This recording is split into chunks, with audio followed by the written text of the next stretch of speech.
wonderful peoples and loyal citizens of Zamunda. What's good, y'all? What's good? What's good? What's good? Hola. Hey, Hola. y'all. What's up? So, listen, I'm so excited to have this amazing woman on here tonight with us. And before I get all into that, I'm just excited. Before I get into that, welcome to another dope episode of the Phat Girl Chronicles, where we get all up in your business and discuss the topics that matter to us the most each and every Tuesday, right here on Facebook and YouTube. And I am getting ready to make sure we go live on Instagram, y'all. I was slacking on my pimping. Slacking on my pimping. So we're gonna be live on Instagram in a few minutes, in a few seconds actually. And so we are live, rolling. But we want to thank y'all for tuning in and joining us tonight. I'm your girl Leo Rochelle. Y'all know it's me. Y'all know what I say. Whatever you do with your whatever you do, don't do it with your half-ass, do it with your whole ass. And tonight, we're going to talk about what that looks like when it comes to your voice. Your voice can help you get out here and do it with your whole ass, y'all. Listen, and this amazing woman that we have on the screen with us tonight, she has been doing her thing. And listen, she's been teaching me some stuff. I've been learning some stuff. I've been paying attention to some stuff. All of this kind of stuff. I even took a class with her. So, y'all, introducing none other than the amazing Miss Ayana Major Bay. And listen, she got a podcast too, y'all. The Artist Pivot Podcast. And let me not forget Uncle Moses over there at the top with me. He rocking it out with me tonight up in this thing. Hey, Moses. Hi, how you doing? What's going on? What's going Don't on? be What's going dry. on? Don't What? be dry. I'm trying to get my. Hold on. I'm practicing my voice. I gotta save it You for trying to later. get I'm it trying to together? be an evil villain. Yeah, I'm trying to be an You evil gotta villain. clear it. There you go. There you go. Get your little water. I'm gonna get you. Hold on. What was that? What was that laugh? Anywho, he gonna do it. This guy. There it is. There it is. It worked. She didn't even know what to say, but there it is. It worked. Listen. Anywho, Ayana, introduce yourself to the people's beautiful. Hello. Hi. First of all, thank you. Thank you so much, Leo. Thank you. I'm excited to be on the podcast. And hello, y'all. Hi, world. What's going on? I hope you're having a good Tuesday evening. Let's see a little introduction. Who am I? What am I about? What do I do? Lots of things, y'all. My name is Ayana Major Bay. And I am a multi-hyphenate. I am an actress. I started in the musical theater world. Now voiceovers, been doing that for a couple of years. I'm also a podcaster and a mentor, a coach, teach some classes, all around creative. Yeah. Yes. All righty. Listen. Him and his voice. I know. We're gonna get it all night, aren't we? Yes. He's gonna be extra all night. He's gonna be extra the whole time. So listen, y'all. I'm gonna tell y'all a little bit ahead of time that if you got any questions about voiceover work, narration, commercials, and all that kind of stuff, go ahead and get them ready, because don't wait until the end and be trying to throw 1,001 questions at the last minute, okay? So we definitely want all the questions, all of that good stuff.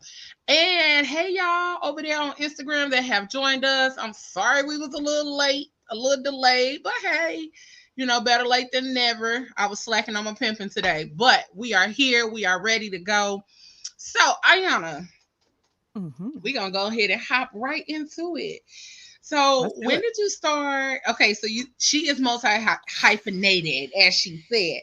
She is a singing actress, not just a singer, but she's a singing actress, a voiceover artist, a podcaster, and a mentor. So, how did you get started in the singing actress? How did you get started as a singing actress? So, um, for me, I was that kid who made up stories and forced my parents and my sister to like sit in the living room and watch me.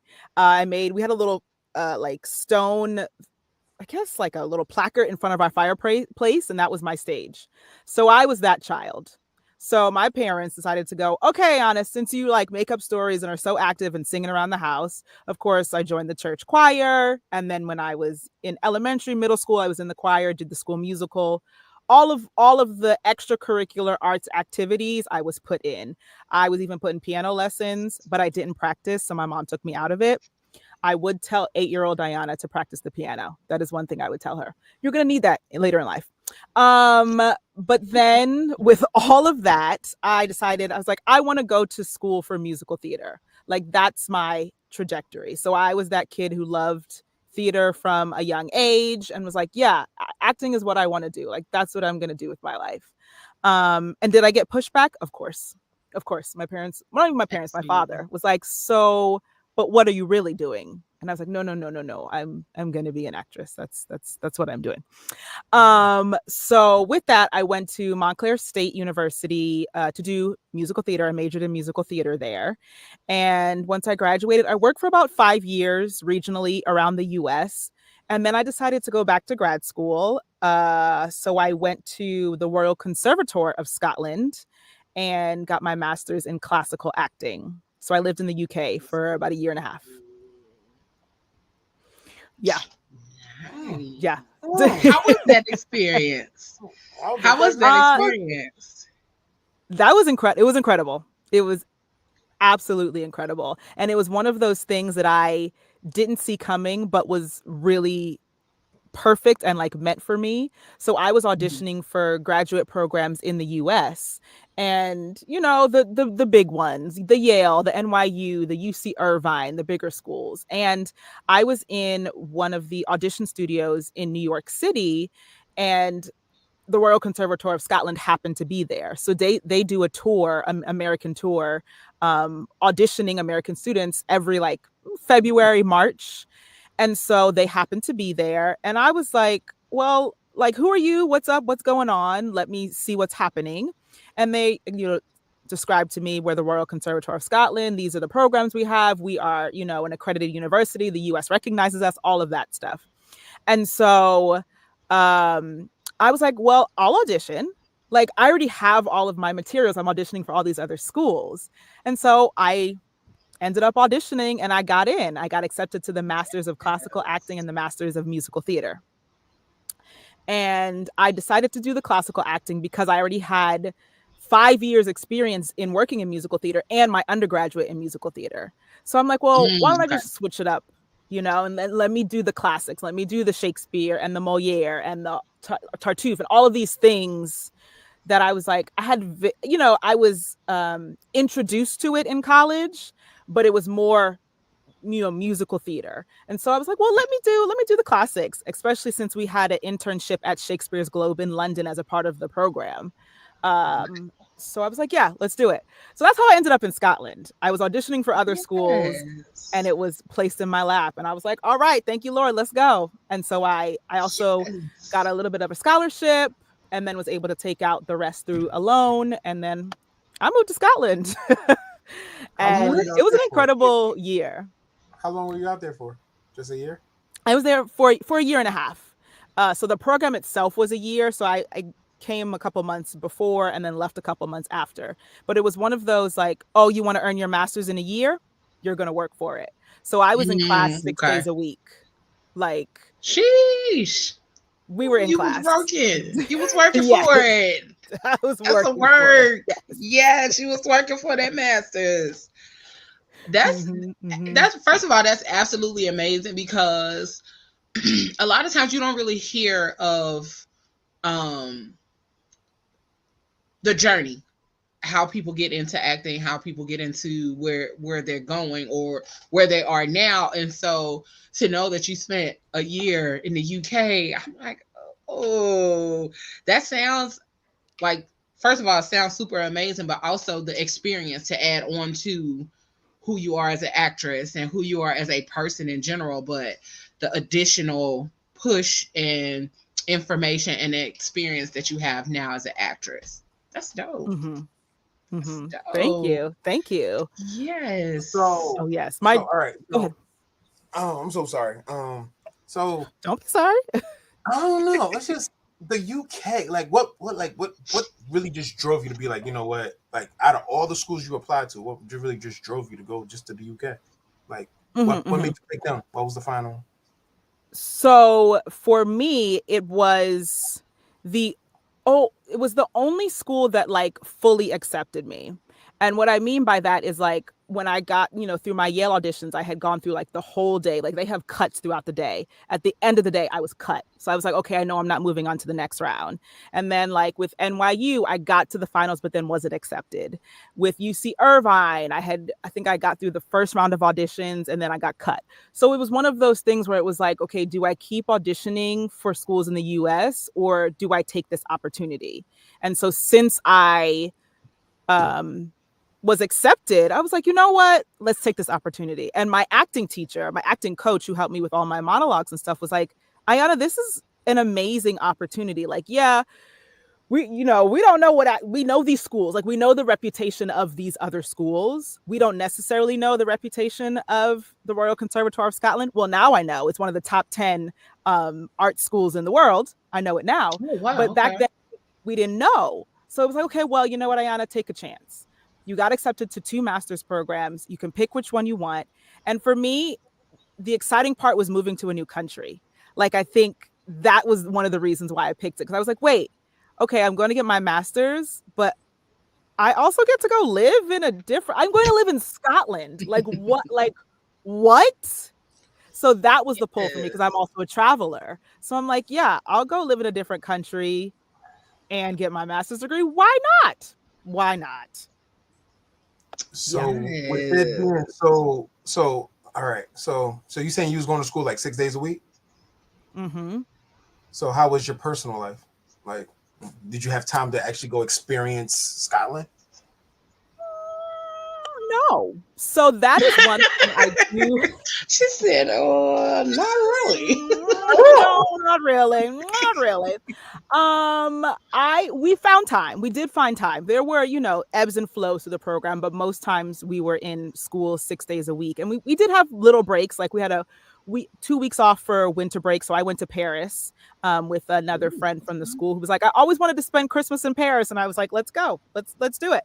And like there was a week off for the summer break there. So there were little breaks here and there, but I didn't necessarily get to explore the country of Scotland. So I actually wanted to go up to the countryside and like go up into the Highlands, but I never got a chance to. But I will say I explored the cities of Glasgow and Edinburgh. I got to explore the cities because I lived in the city. I didn't actually live on campus. Okay. I chose to get my own apartment. So I lived in the city of Glasgow proper and then commuted to school, which was only about 20 minutes. But okay. I was able to get to know the city. And then I was in Edinburgh because that's a 45-minute train ride.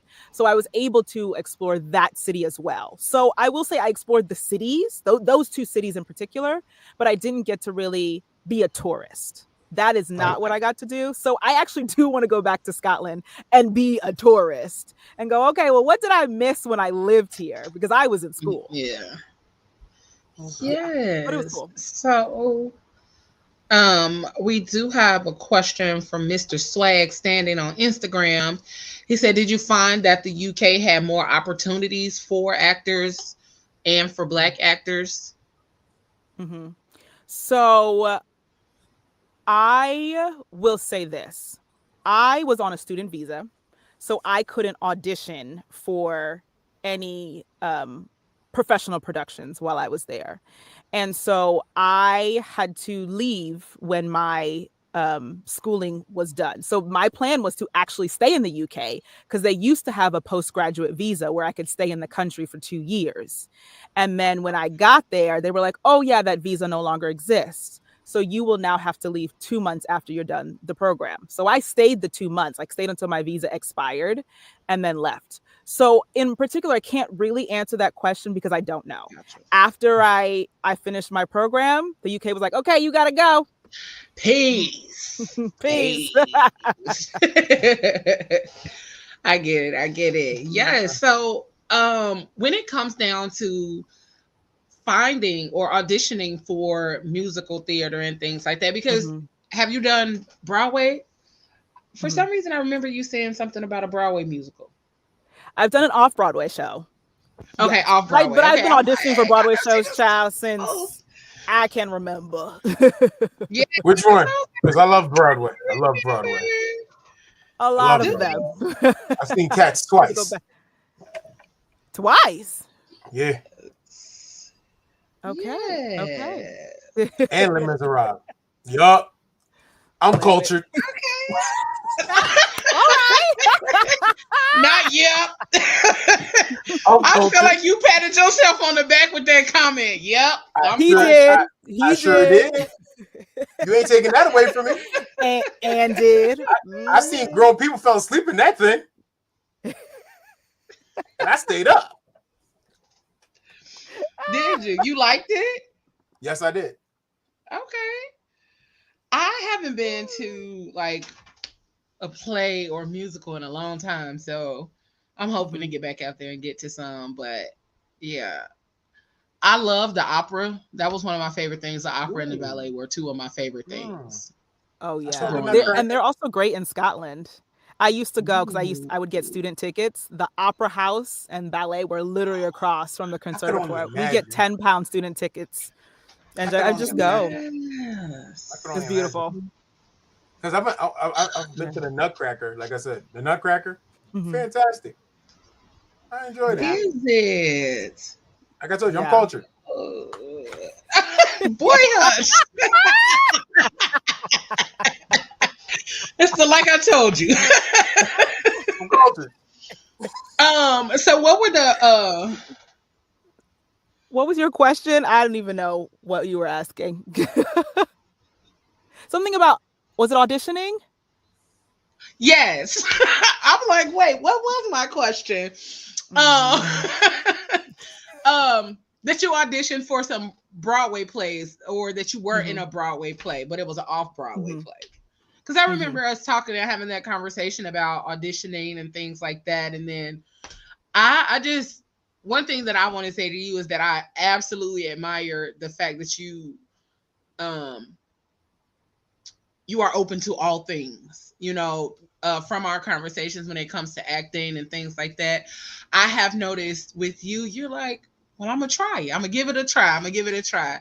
So what, as being a singing actress, what are some of the things that you have given a try and you was like, no, I don't want to do that again? Ooh, that's a very good question. I just feel like, sometimes people always talk about, I love this and I love that and I love that. But what are some of the things you don't love about being a singing actress? Or what are some of the things you like, I don't want to do that again? Ooh, okay. Yeah, that's a good, okay. And we don't got to get to the nitty gritty, but just, Jeanette Fold, you took everything. You liked it.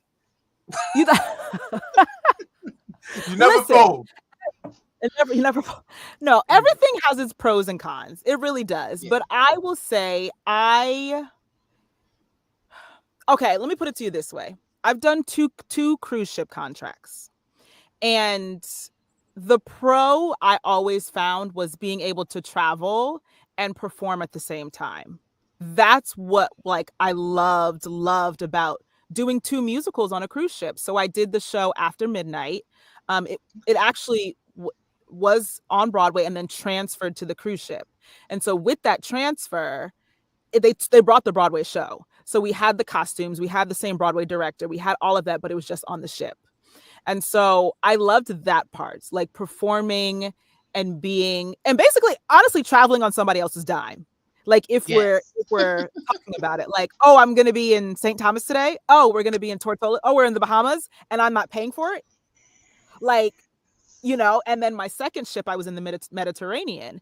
And so that was a newer ship. And we actually, we had rehearsal in Miami first. I was doing the show Hairspray.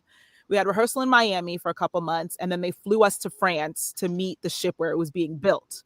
So we were there for a couple of weeks, installed the ship, and they were also doing, and what I mean by install is installing the show, because it was a new ship. So they're building things around us and putting up the show. So setting the show that basically any cast that comes after us, they're just plug and play into what our cast, the original cast, set. And so they're installing the show, building the show around us. And then we like open the show, and then we go to our home port, which was Barcelona. So Barcelona was my home port for about 9 months. And I was there. I would have like get off the ship and like have brunch like in Barcelona, or like we'd be in Marseille, France as a stop. We'd be in Italy 3 days a week. So like that part was the best. I'm traveling on somebody else's dime. I'm sitting in a cafe in Italy right now, and then I have a show tonight. You know, like that part was the best. Being the crew member on the ship was not the best. It was fancy. It was fancy. I loved it. But the con is being a crew member on the cruise ship. And like there is unfortunately they rule with fear, if that makes sense, of like you losing your job if you do something incorrectly. Yeah. And if I'm honest, coming with an American mindset, I'm like, okay, well, number one, I'm an entertainer, but also number two, I can go home and find another job. I'm not feeding into this fear. But with talking to other crew members who are from other countries, they're like, we operate different than that, Ayana. Like, this job is great for me. I don't want to lose my job. I can't find another job when I go back home. Mm-hmm. And so for me, that was so eye-opening, but also something that I didn't really like about working on cruise ships. You know, so I would say that's one thing that I was like, there's pros and cons to everything, you know, but I was like, I don't know if that's for me anymore, you know? Like this. It's like, shh, she's messing it up. We're not with her. We're not with her at all. We're not with her. We're not with her. Throw her overboard. We're not with her. And like, we didn't say that. We didn't say that. We happy. We happy. She don't know better. She don't know better. Right. No. We happy over here. We like it here. We like it here. Listen, Ayana said, wet over there. It is what it is. It is what it is. Listen, pros and cons to every job. She will be like, listen, I'm from South Jersey. Listen, I will. I'm from northern New Jersey. Oh my God. Those are two different states. I just happen to live in South Jersey right now, but I am born and raised in northern New Jersey. What part of northern? You said northern. Northern. I'm from Essex County. Oh, Essex County. Oh, okay. She's Essex from South Orange. I'm right outside. I grew up right outside of New York. I just happen to live in South Jersey. I'm from the Oranges, baby. She's from the Oranges, baby. I mean, she's a thug. She's a thug. That's why she didn't care.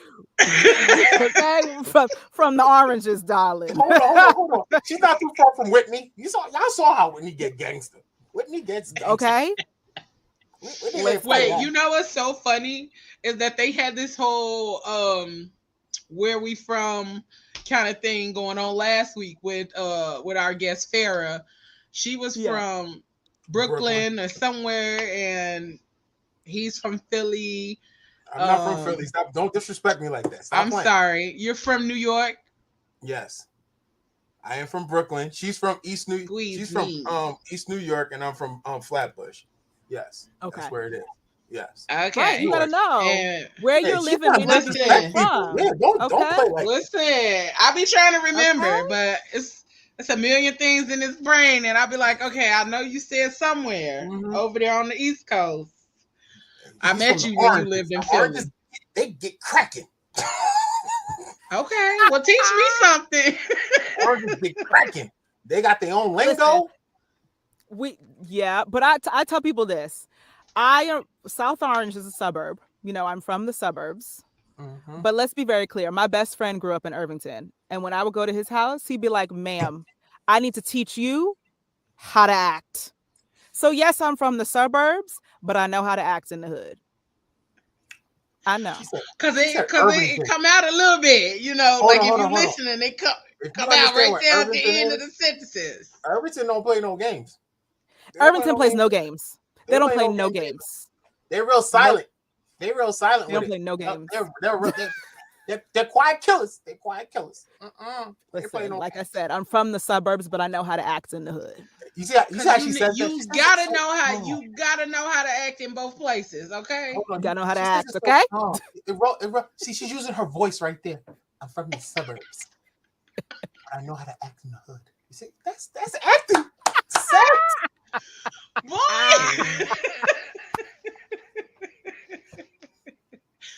Man. So outside of your singing and things like that, how did you translate or move into the space of voiceovers? Okay, so let's make this long story short. I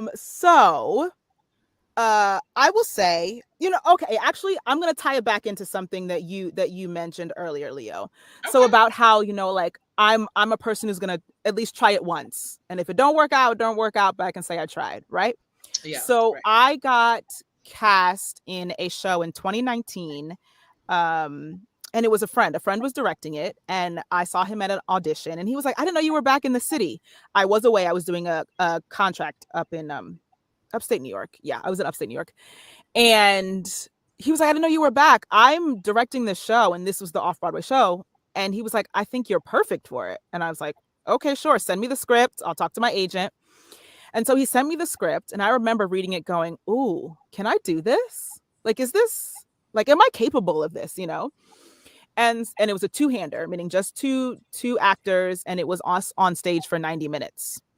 Ooh. And it was, this play about their relationship as a couple, and their child gets killed in a school accident, and like how they're gonna, manage their relationship and like finding each other again and all of that.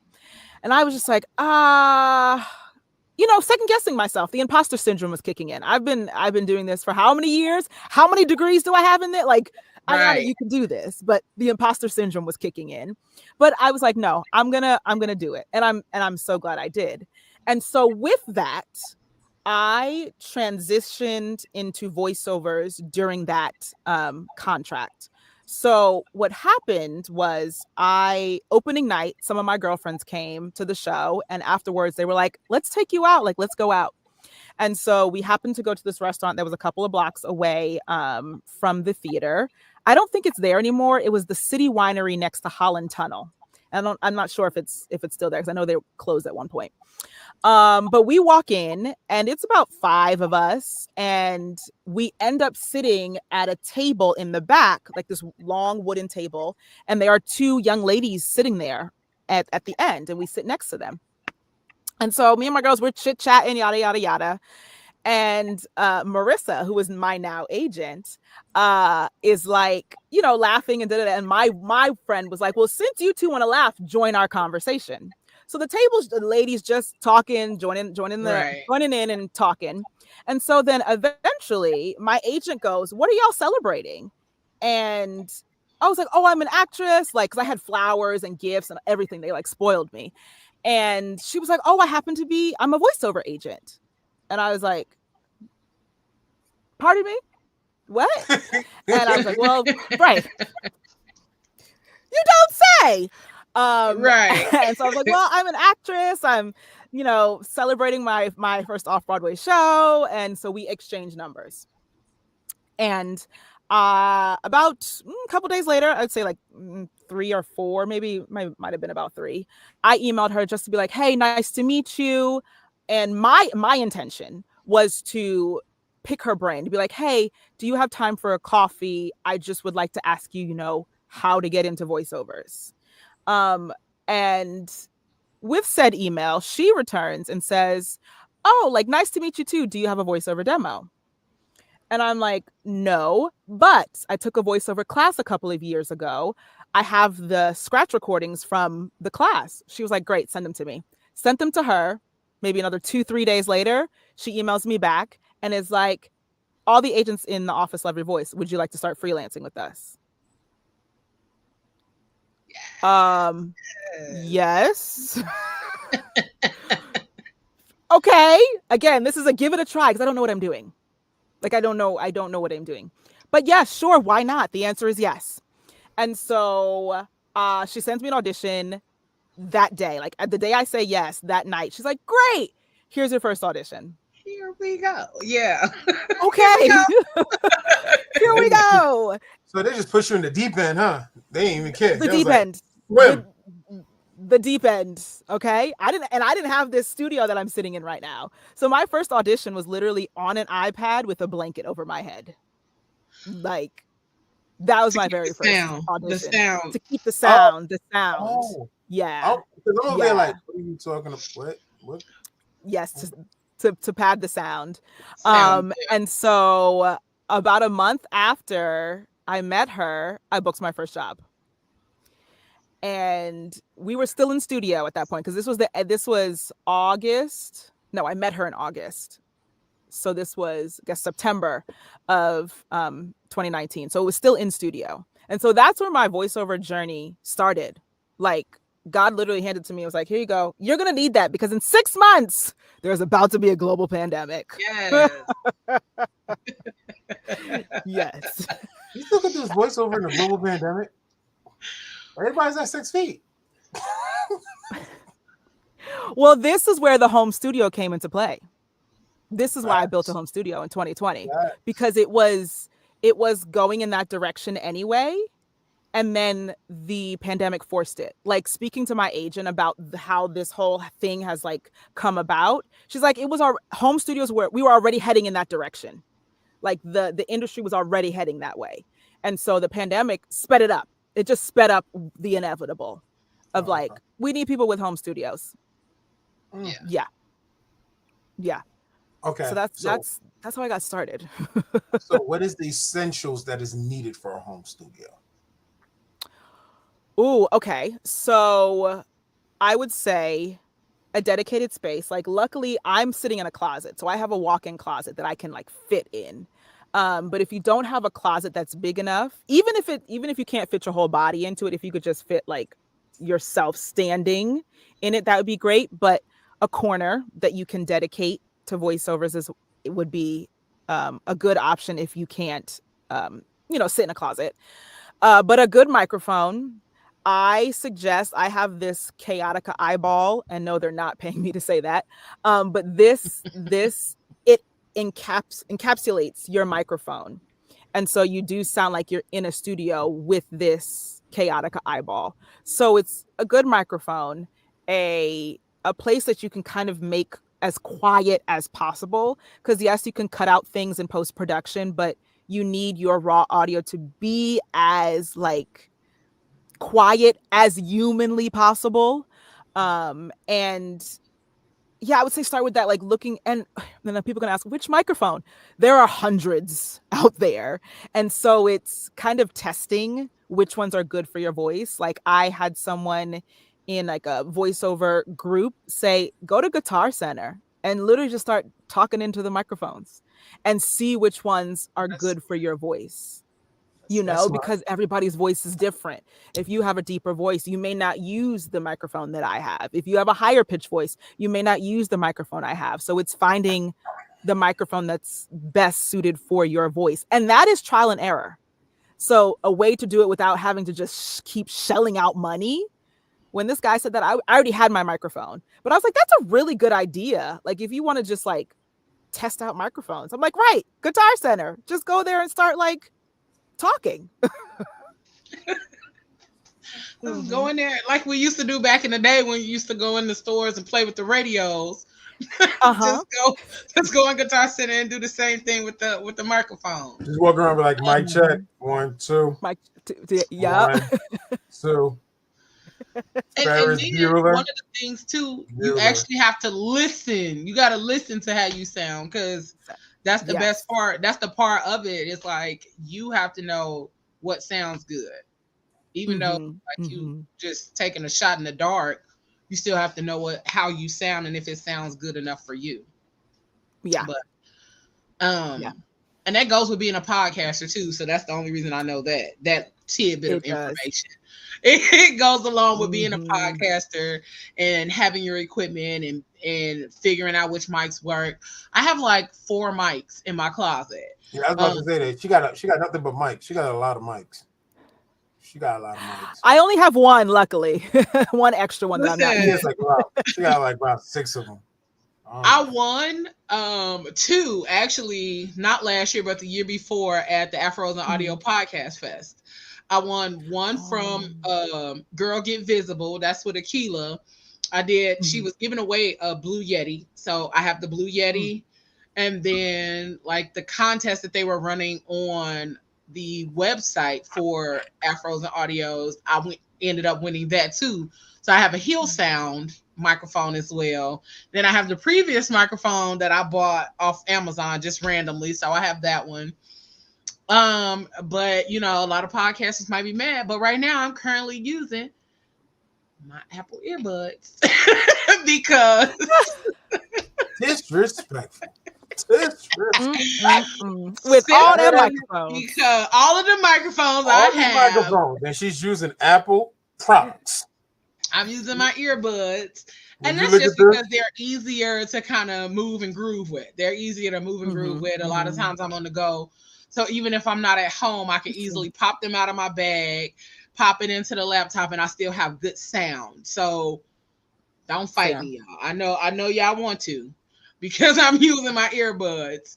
But once I get everything in order, I'll be able to actually get my mics in order and sit down and set up my little studio space because I've been moving and then getting in here and then I'm always on the go. So yeah, it's coming together. So I have like those mics and then I have like 1,001 little lapel mics. I have all kind of equipment in my closet. It is just like the top shelf is like a podcaster's paradise in there. I love it. I love it. Tripods galore. All kind of stuff. Mic. That's it. I need to get a lapel mic. Yeah, I'm just gonna get an expensive lapel mic so I could be like this. Oh, so you can look even more cultured. Yeah, so I can be called. See, if you're gonna have to say it correctly. I'm cultured. So you got to do the whole thumbs up on the back. No, you don't. Hilarious. Don't be mad because I want to go see Les Miserables and I stayed awake through it. That's a journey. It is. It's a long show. It's a long show. They don't understand it. It's a long show. It's a long show. Just the name make me want to take a nap. So I'm pretty sure it's a long show. The only show I enjoyed watching was The Lion King. I'm sorry. You said that's the only one you enjoyed? I like fully. Yes. It's an experience. Yeah. Yeah. The Lion King. That was it. It's an experience. Like Cats. Yeah. I lost myself and I had to get caught. I was like, what happened? And then somebody actually took their time out and explained it to me, and I was like, oh. What? Not you got lost and had to figure it out. Yeah. Cats is something you get lost in and somebody got to will you back in. No, oh, okay. Okay, then. But then again, like I said, nobody can tell me nothing because guess what? I'm cultured. You're cultured. Boy, bye. That's his catchphrase all night. Listen, that's gonna be his catchphrase. He's gonna get on my nerves this week with that catchphrase. He's gonna text me randomly. I'm cultured. I'm about to put it on my Instagram. I'm cultured. Oh Lord. With a thumbs up. Pat pat. And I'm gonna block you just for that reason. No, you're not. So, hold on, where's Stretch at? Stretch. That's the. He's not on here yet. Put it in the group. We are cultured. Pat pat. That's it. Stretch is on it. You know. Anywho, he's probably on Instagram. He's probably watching from Instagram. But Ayana, so Yeah. One of the things that I remember in your presentation at the Afros and Audio conference Mm-hmm. was figuring out your sound, your voice's sound, tonage, all of those kind of things. Mm-hmm. Can you give a little snippet of how people can know how their voice is or the descriptors of their voices, but Mm. also how they are able to find what jobs work best for them if they decide to get into voiceover? Ooh, okay. So how do I want to answer this question? Because I could separate them or do them together. So the first thing I would say is to I would say discover what type of voiceover you want to do first, because that can help direct you. And I say that because there's so many choices. There's commercial, there's narration, there's audiobook, there's animation, there's um Ooh. um e-learning. There's so many different types of voiceover, but I would say pick the one that interests you the most and start going down that path. And so, for instance, I'm heavy in the commercial world and I'm just getting into audiobooks. Um, but narrating an audiobook is different than doing a 30-second commercial. And so, in the commercial world, reading the copy and the voice descriptives is, let's say they say, okay, we're looking for a female voice that has a little bit of authority to it, but can sound like your best friend, someone who you trust, someone who you would listen to. And you have to, in essence, know, is that me? Like, is that my voice? And so I would suggest that you just record yourself, like on a phone or a computer, whatever device you have, and just record yourself speaking, just so you can listen back to your own voice, whether it's you want to like read a book to yourself, or having thoughts out loud. You know how sometimes you have thoughts in your head? Well, just practice saying those out loud. Just say them out loud and record them to yourself, just so you can literally just hear your own voice. And then go, okay, what does my voice invoke for me? So when I'm speaking, what is it that I'm feeling? What is it? Oh, do I sound like I have authority? Do I sound like I'm giving you advice? Do I sound trustworthy? Do I sound happy? Do I sound sincere? All of these things you can get from listening to yourself. And then once you do that, it's a matter of knowing your voice and then transitioning to what the client and producers are asking for. So yes, they may want a trustworthy voice, but they want you to be conversational. And so that's when those like, are you directional? Like, can you take directions comes into play. So it's, my agent gave me this suggestion, and to this day, it works. It works. Where it's like, who are you talking to? If they're asking you to say this commercial conversationally, they don't want it to sound like an ad. They want it to sound like you're talking to a friend. But Yeah. be very specific. Who are you talking to? Are you talking to Leo? Are you talking to your sister? Are you talking to your mom? Because that little difference of who you picture in your mind, your voice sounds different. Yeah. Your voice sounds different. And it's not a drastic difference, but there is a difference between me talking to my mom and talking to you, Leo. Like Yeah. there's just a Tonage. difference. Yeah. It's the tonage. Yeah. And it's that simple that it's like, oh yeah, I believe that she's talking to her best friend, because I am actually talking to my best friend when I'm saying this ad. And so for the commercial world, I've been seeing that a lot of like, we want it conversational. We don't want you to sound like you're doing a commercial. We want you to sound like you're talking to your best friend or your coworker. Because even that is like, it's a little professional, but it's still like, oh, I know this person. Like, yes, I work with them, but I still know them. They're not a stranger. So your tone is different. But it's also, for me, even learning with audiobooks now, audiobooks is even more about who are you talking to, but really who are you connecting with? So it's more of like, hey, come sit next to me and let me tell you this story. Yeah. I would like to let you in on my world is more where the audiobook comes into play. And that's unless a commercial tells you that's what they want, they don't want that. And so it's, if you focus on the portion or section, what I want to say, like the section of voiceovers that you want to do first, I think it'll be easier for you to find, okay, what should I concentrate on? And so if it's a commercial, then it's like, okay, maybe I take a commercial voiceover class where it's repeatedly reading different copy and going, oh, okay, they want a trustworthy sounding voice. Okay, they want a voice with authority. Okay, they want a voice that will command attention. Great. But if you want to go into audiobooks, there are also audiobook courses as well, but they're going to teach you more of the, let's look at the intention first. Why are you reading this book? Who are you reading it to? What is the story you want to tell them? If they were sitting next to you, how would you like tell them this story? And then again, animation is a completely different world. Like, I know we were talking earlier about Disney, you want to be a Disney villain, Moses. Like, again, but that's animation. So my agent submits me for animation because I'm a theater actress. So I just pull on my musical theater skills when I see a script for animation. But then there's also anime. Like, there's so many different voiceover lanes that it's not a blanket. So you would have to pick whichever one you want to pursue first. Doesn't mean you can't do all of them.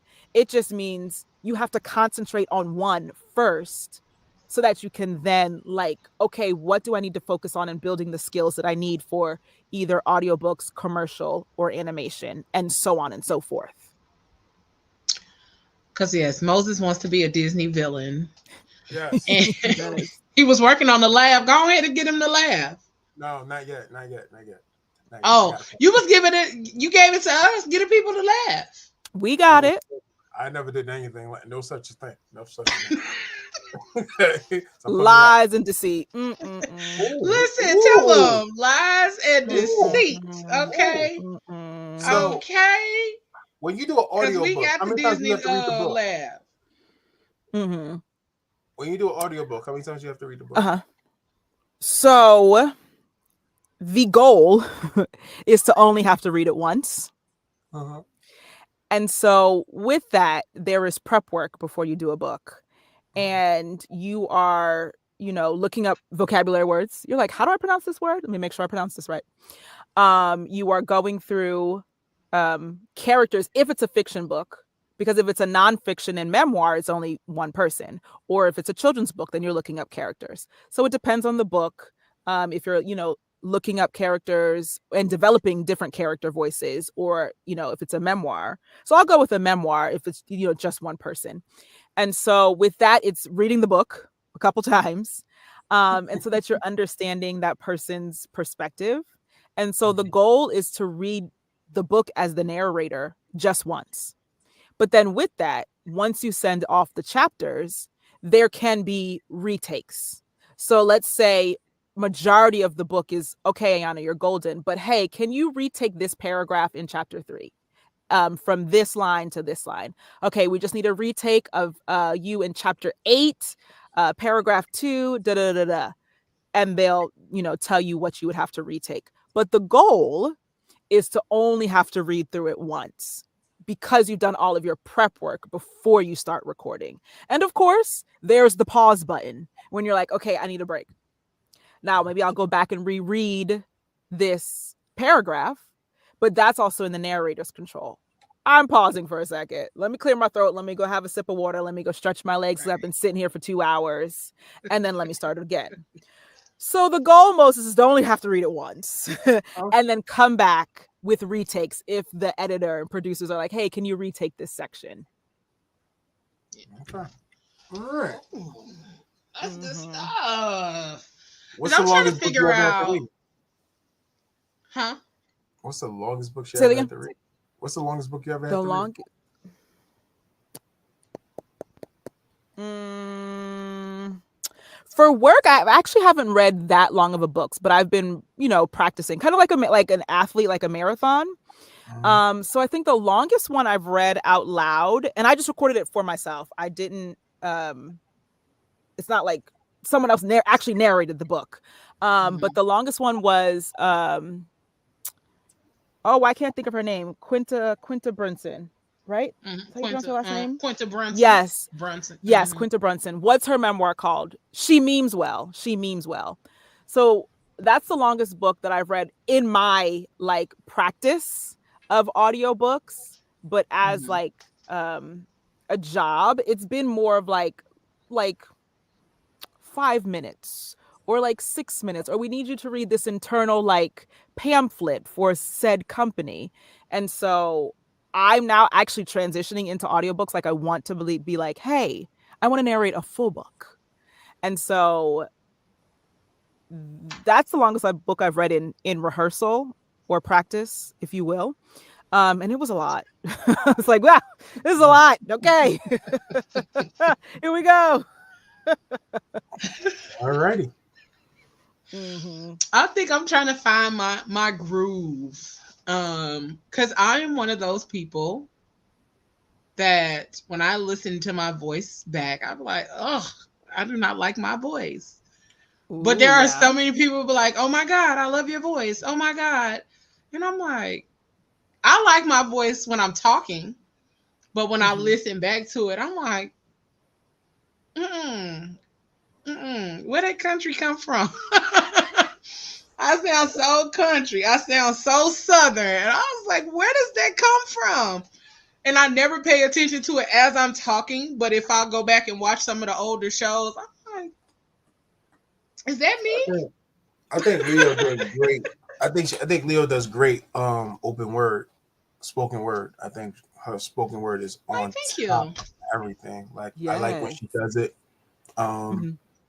She really she knows how to flow with that. So with that being said, I think you do great work at that, Leo. That's beautiful. Thank you. I've never heard you do anything. I'm still learning. I'm still learning my voice. And even when we took the class at Afros and Audio, and Ayana was just describing the ways to take care of your voice. And no lie, I've taken so much of that, just that one session, and I've applied it to podcasting just in general, because this is the longevity that I'm looking to have. And if I'm looking to have that, I can't have my voice gone all the time. I can't have my voice in and out or up and down and being sick all the time and stuff like that. So I've been doing my best to take care of my voice. The only time I've been sick was towards the end of last year. And when I say voice was gone, I was talking like this, and it was out of there. And I was like, and I mean, for weeks, weeks on end, I was like, okay, I guess that was God's way of telling me to shut up. You need to rest. So that's what I took it as. Girl, go lay down. Go do something else. Stop talking. Okay. I'm gonna be a Disney character, though. I don't care what you. Thank you, Sky Daddy. I'm gonna be a Disney character. I want you to be a Disney character because I want to do two people. I want to be Ursula, and I want to be the Cheshire Cat from Alice in Wonderland. What? Oh, yes.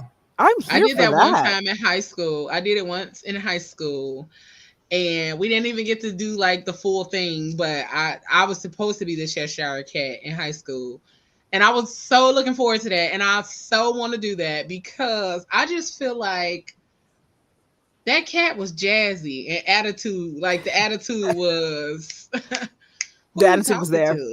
Yeah, it was so much attitude with the cat, and I'm like, I could do that. And that was the reason why I got chosen for the part, because of my attitude. Not attitude, but the whole essence of me.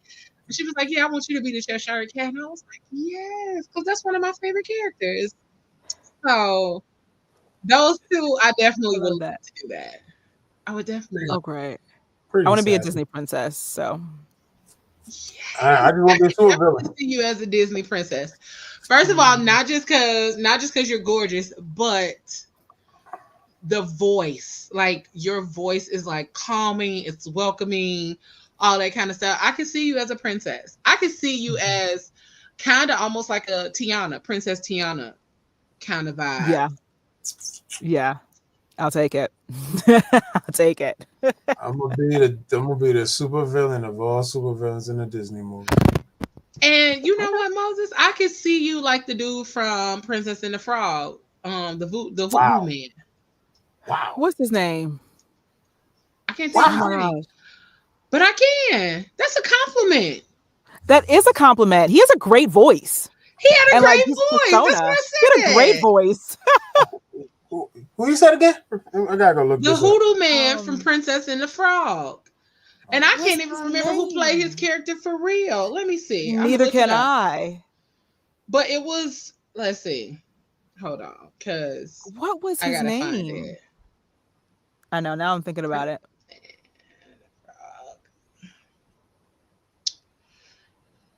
Oh, Keith David, the guy from.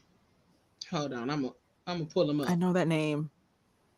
Him, this guy. Oh yes. Oh, Oh, yep. oh, Uh-huh. yes. I definitely want his voice. Yes, Mm-hmm. Yes, he has he a was Yep. the great Hoodoo voice. Man. And so I'm Oh, like, okay, wait, yes. he was the Mm-hmm. he was What was his the what voodoo, was the the character's witch name? doctor, Yeah, but he Doctor had a name. What was his Doctor Facile. name?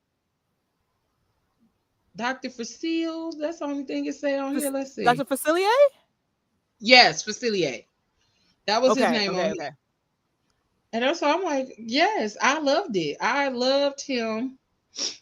And of course, Jennifer Lewis's Mama Odie was also my favorite too. She's always epic. That's another book I read for practice, just for practice. I haven't, she narrates her Really? own book, but I had to pick Yes. it because taking the audiobook course, I was like, who am I want to read somebody's book. I read hers. It's hilarious. It's a good book. Yes. Okay. So I have one of her books. I bought it. I'm one of those people. Like I buy books and then like I'm gonna read it eventually. So I have that book.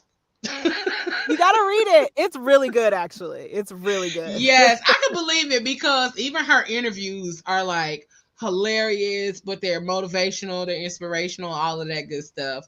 Yes, he was the voice of Goliath on Gargoyles. Yes, And he I love was. Gargoyles. I still watch Okay. Gargoyles to this day. I still watch Gargoyles I because wish it's I had still on time to Disney watch Channel. Naruto to this day. I really do. It's on I Disney really Channel. do. I watch cartoons before bed. I don't watch regular TV before bed. I watch cartoons before bed every night. I want to know what channel do they So play. I want to I really want to go back to the old Disney on the Disney show. Channel, DuckTales, Darkwing Duck. yes, Darkwing Duck, Chip and Dale, all of those are on Disney Channel. Say less. Yes. So, not only his voice, but also Freddie from A Different World. She has done so many voiceover. She did? Freddie from A Different World. Really? Hold on. Cree Summer, that's her name. Yes. Let's see. I'm gonna tell y'all because some of the voices, I was like, wait, that was her. She was Elmira from Tiny Toon Adventures. Was she really? Yes. She was Elmira. She was Susie Carmichael on the Rugrats. Really? She was on Clifford the Big Red Dog. She wasn't Emily Elizabeth. She was Emily Elizabeth's friend. Wow. Cleo, that's her name. She was the black girl on Codename Kids Next Door.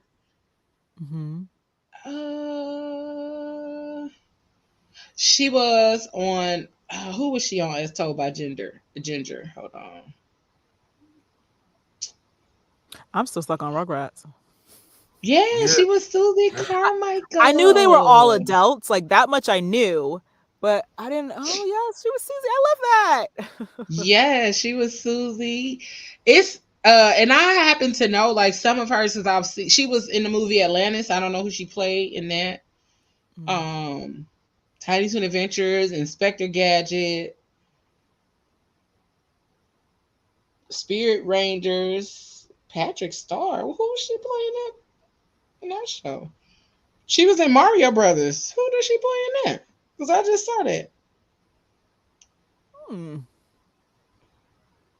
That's wild.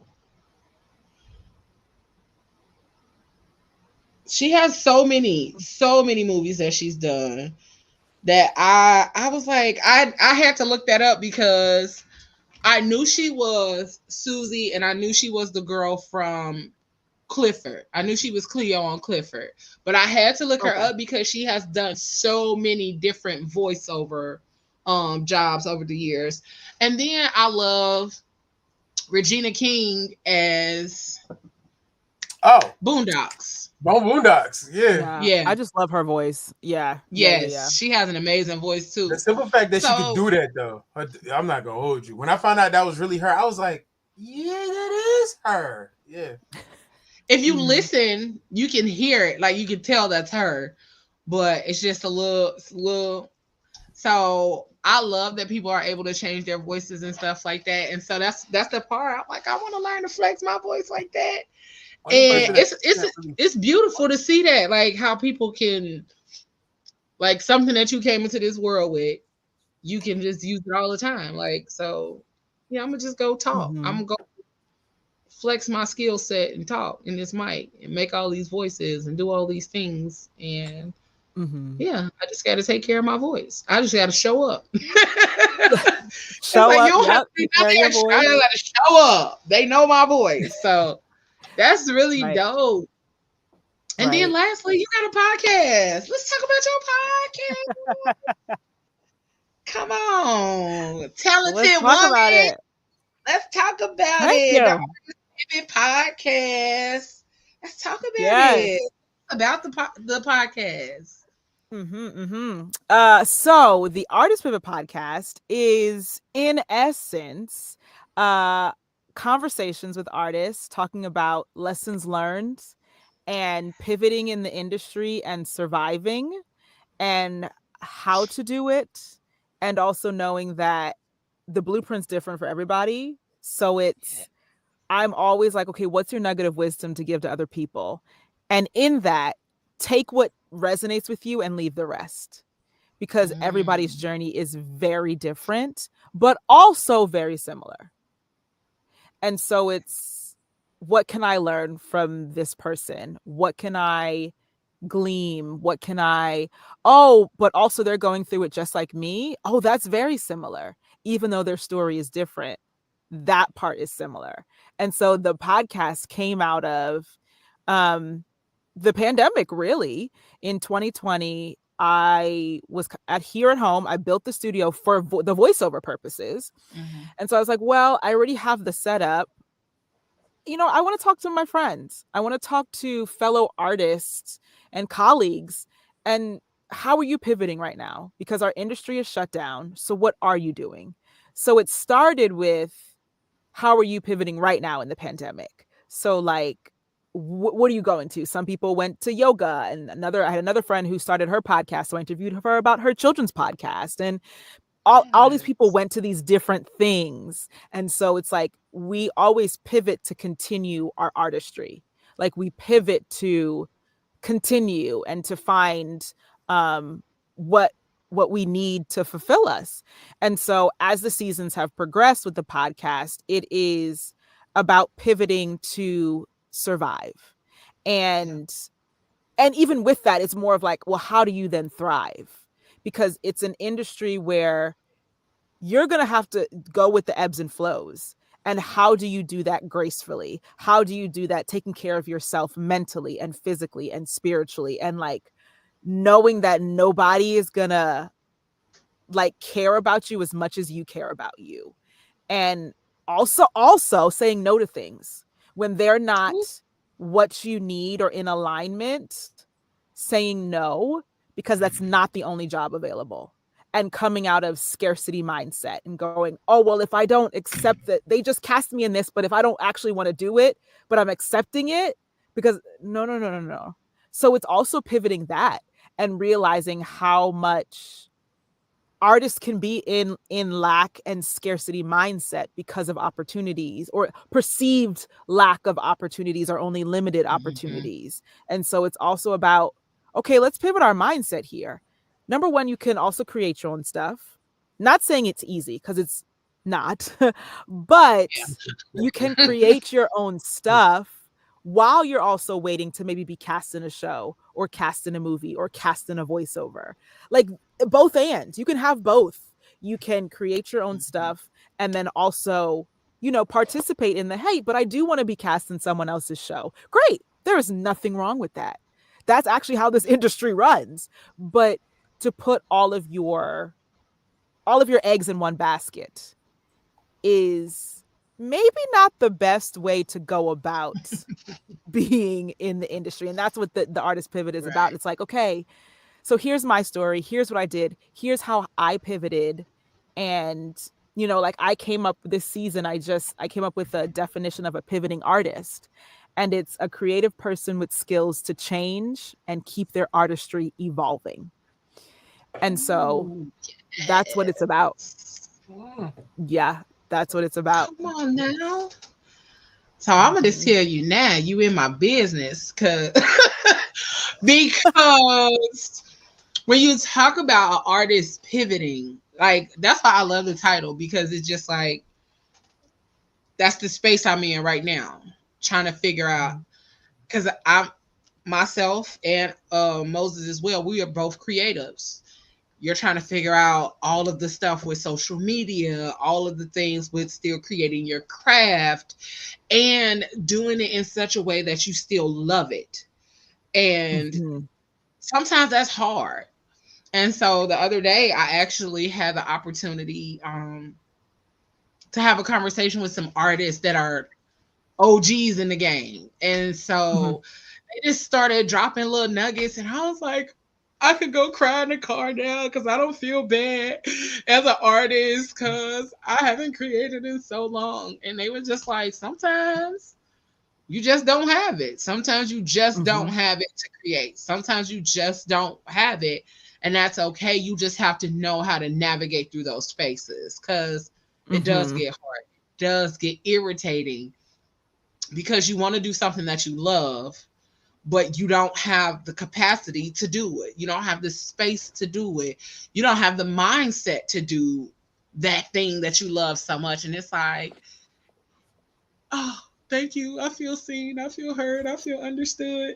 Because I've been wanting to create. And then when that flow starts coming, like, no lie, right now it's a tarp on my floor with 3 canvases on it. Like, and then on my table to the right of me, it's 2 jackets and a bunch of paintbrushes and stuff on the table, because when the flow comes, it's like a tidal wave of energy. And so, yeah, I don't know what's gonna come of all of these things, but when the energy started coming, I was like, let me throw some paint around. Let me get to it, because you never know when the flow will stop. But this within itself, what you just said made all of that come together, and like, okay, yes, thank you, confirmation. I appreciate the confirmation. And that's just a reminder to other artists as well, like, keep going, but also know when to take a break, know when to say no. And we don't have to take on everything that's given to us or offered to us, because a lot of us do that, because we do have the scarcity mindset, because we are out here starving artists. And I don't like to say that either. We are thriving artists. So I ain't starving. Thank you. 9 to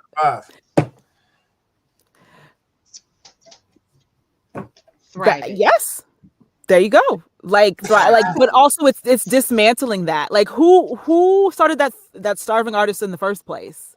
Like, like, yes, being in the arts is hard, because we're battling systems that set up for us to work for other people for the rest of our lives. And if you choose not to, if you choose to try to create your own world, your own ecosystem, it's a little bit harder. But why are we called starving artists? Like no, I don't accept that. I don't accept that. I don't accept that Yes, either. it's hard, I agree. but Yeah, I agree. I don't accept that. Like, Yeah. for We have what? I think we have other hurdles we have to, hop through. Like adding Mhm. more to what we already have to go through is just asinine to me. So I'm Mhm. never gonna call Mhm. myself something that I know I don't need to call myself. Like I'm not a starving artist at all. Because at the end of the day, I still hustle Mm-mm. hard. Right. And by all means, we all find our way to $1. Once your back is against the wall, you'll get to it. Listen. Oh, you will. You will get to it. You will. But that's also talking about A plus B doesn't equal C. And so I think a lot of it with artists is, well, if I do this and then I do this, this is going to happen. And it's like, no, Yeah. baby, it's not. That's what I've learned over these last 16 years. It's not.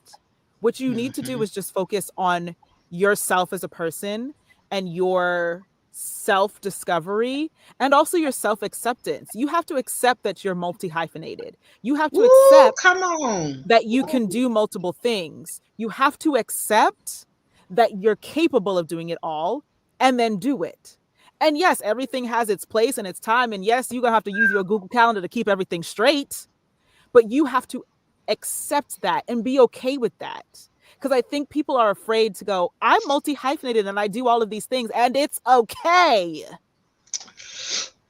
When your throat, when you get that look, that was a, ooh, Nah, she went in. She went in. But she by all did. means, And I'm she like, went in. oh, She went in. Lord, No, she just emptied the whole clip. But by all means, it's the for facts. real. She just emptied the whole Came in. clip, but it is facts. Like, Sheesh. sometimes you just have to like really believe in yourself, even though nobody else believes in you. So, Yeah. Mm-hmm. and even though, and be honest, that's why I'm saying you can't call yourself a starving artist because that's a struggle within itself. You believing in yourself just to do Right. what you need to do to, like, come on now, stop it. And you're Right. speaking it. Like when you call yourself that, you are speaking that into existence for yourself, which then creates the scarcity mindset. So no, I am not Exactly. a thriving artist. I am a I would, thriving artist. when I got into Right. photography, they told me don't call myself a amateur photographer. Mm-hmm. One of the photographers I started talking to give me pointers. He's like, "No, you're not an amateur. You said you shoot, right?" I'm like, "Yeah." He said, "You got a camera, right?" I'm like, "Yeah." He said, "No, you're a photographer. I agree with Don't that. call yourself nothing else. You are a photographer. You are doing. You are not posing.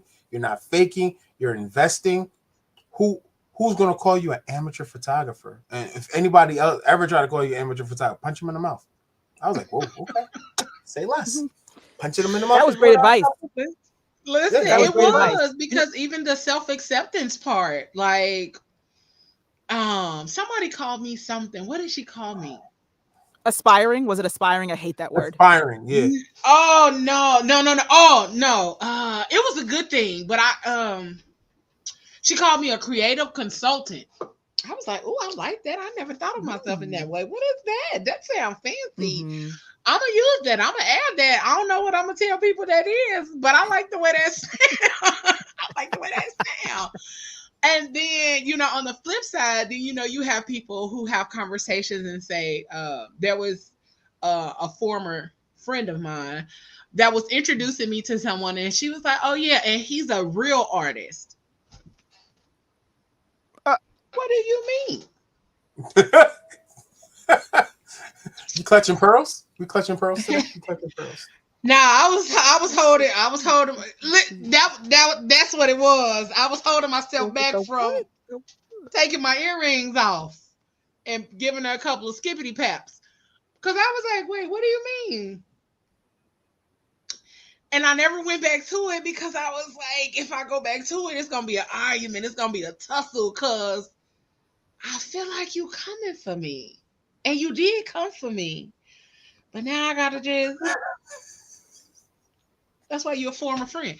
But because don't put little in front of nothing that I do, and then don't downgrade none of my Ooh, experiences. Ooh, Don't do say it that. again. Say it again. Don't put little Don't in do front of that. when you talk about yourself, not Nothing. little nothing. Or when people say, "Oh, what, how you little singing?" Oh no. Mm-mm.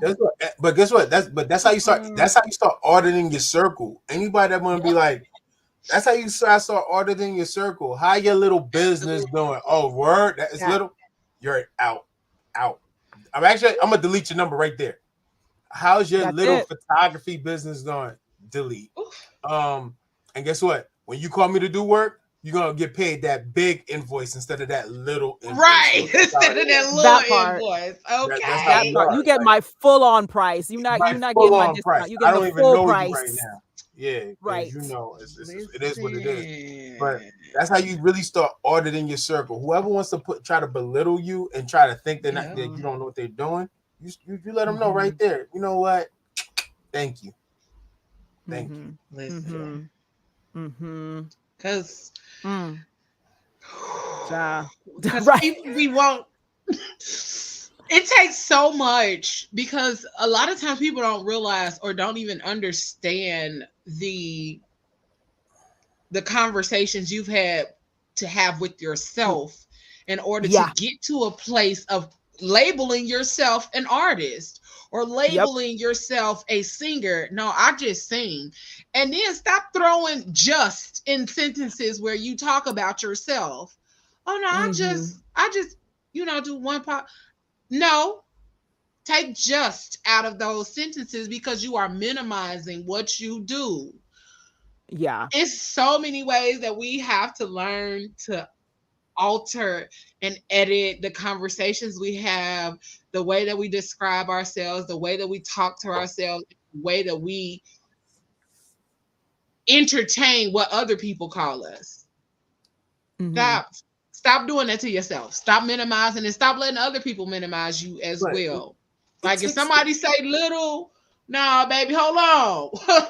What you mean? Because sometimes that silence makes them think that they are winning, in that Mm-hmm. space. Nah, baby, hold on, let me correct you. Mm-hmm. Ain't but nothing little.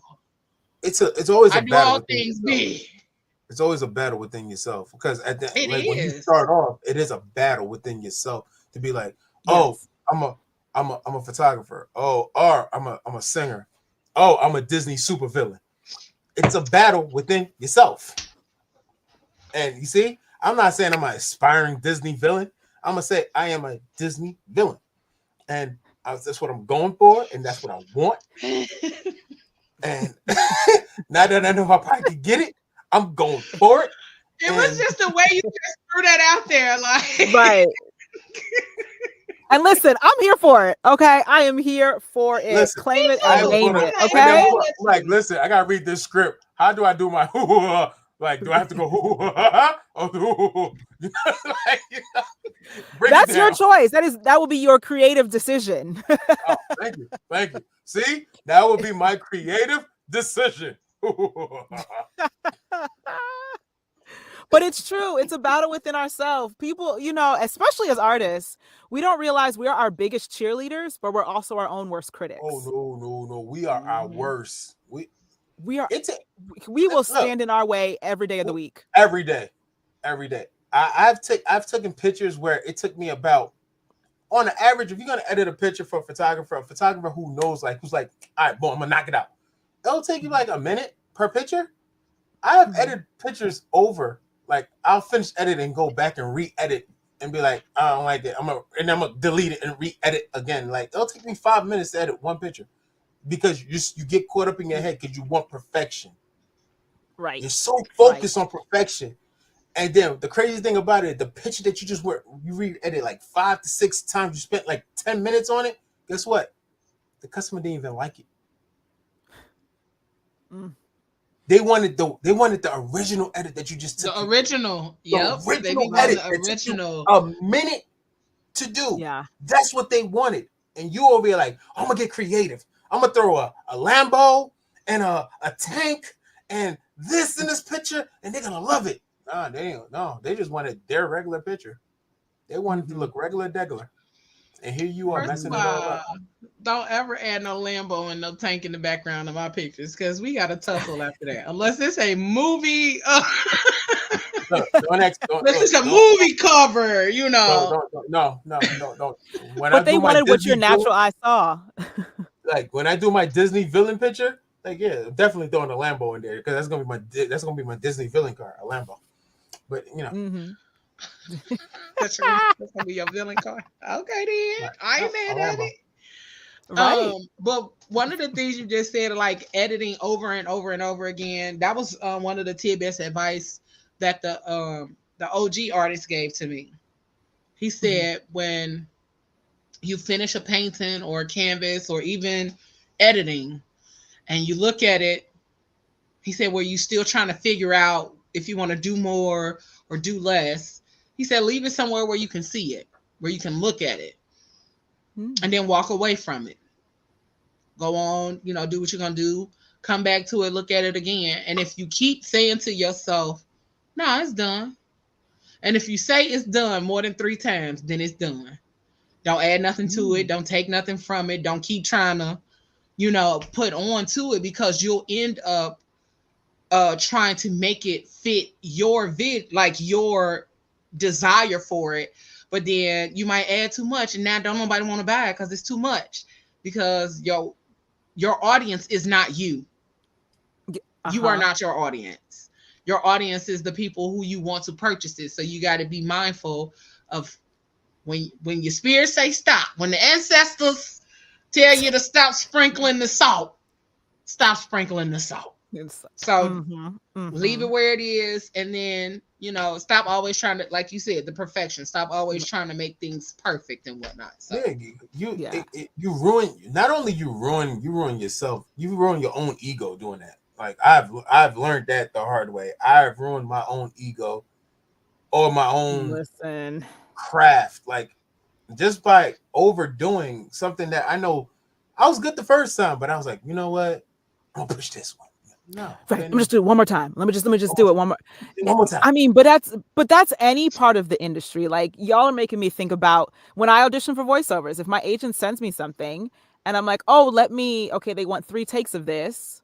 And I end up doing 5 or 6 takes. And I'm like, oh, wait, which one? Okay, wait, I'm just going to re-record. And I'm like, whoa. You have to stop, Ayana. Like I've given myself a limit.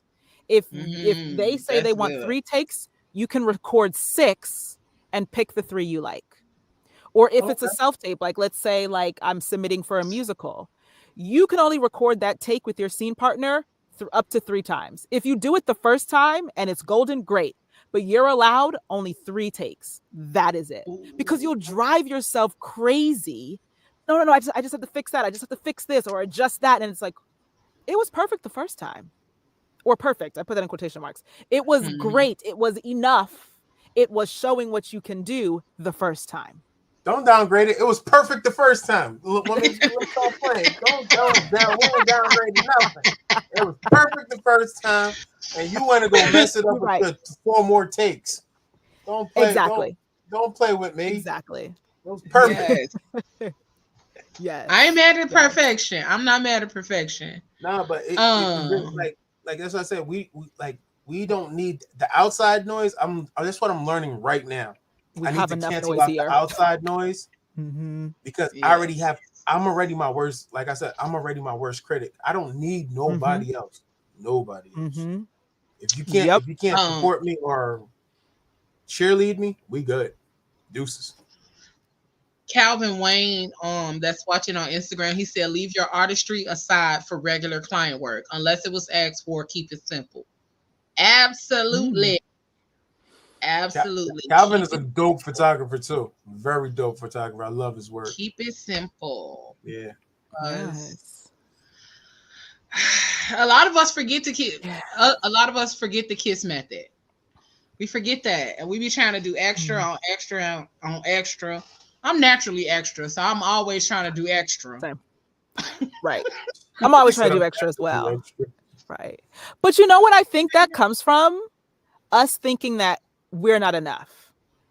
That we have to prove that, keeping it simple. If we kept it simple and just did it, if I'm already enough and I'm going to execute this thing, whether it's a song, whether it's a painting, whether it's a photograph, whatever it is, keeping it simple, oh, great, I can keep it simple because what I am doing is enough. I am enough to do this. but we keep trying to do it over and over and over again because it's like, well, I think it's an imposter syndrome. Wait, was that good? Am I enough? Did I do it well? Did I do? And it's like, yeah, you did it perfectly fine. Actually more than perfectly fine. It was amazing. Get out my head, Ayana. I was just about to say, girl, why you in my business again? Ooh. Get out my head. You all up in here like whatever. I ain't paying you for this therapy session. I already paid my therapist this week. You ain't getting a dime out of me. Get out my head. But it is so real, and it's also good to be like to have the confirmation because it's like you said, I'm not the only one going through this. I'm not the only one dealing with this in my head and in my heart and trying to figure these things out. It is good to be seen. You know what I'm saying? All of us probably like, oh, I can breathe a little bit, you know. And I love that that's what your podcast is about. I love that that's how you get people to understand, like, oh, everybody's on different levels, but we are all struggling. And I actually saw something today. Hold on, I'm finna read it because that kind of goes with what we're talking about. It says, no one knows what they're doing. Nobody. Not even the ones with degrees and big job titles and more things than you. Not even the people on your vision board. Everyone is just trying loudly, failing loudly, and trying again. And so should you. That's the F word for the day. That's good. And I had to steal it because I was like, oh, thank you. Because some days I'm like, I don't know what I'm doing, but I'm going to keep doing it anyway. Right. You're going to figure it out. And I agree with that. Nobody really knows what they're doing, but I do think that there are people who've learned a little bit and they make wiser decisions so you can learn from it.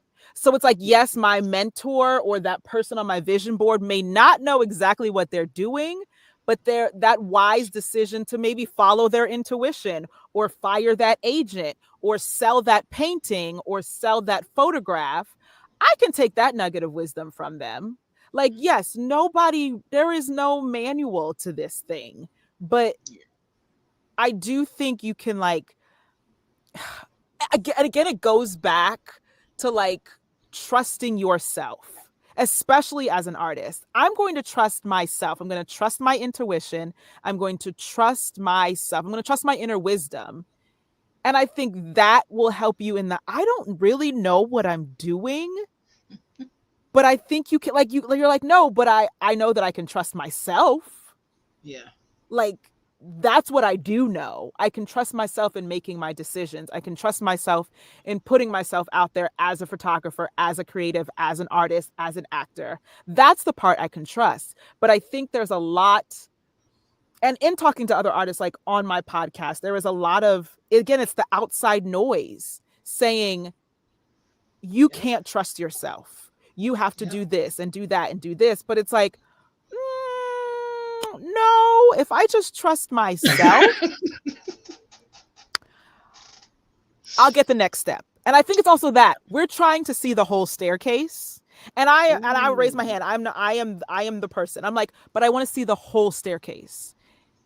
And there are times when it's like, you just have to see the first step. Like, what is your next step?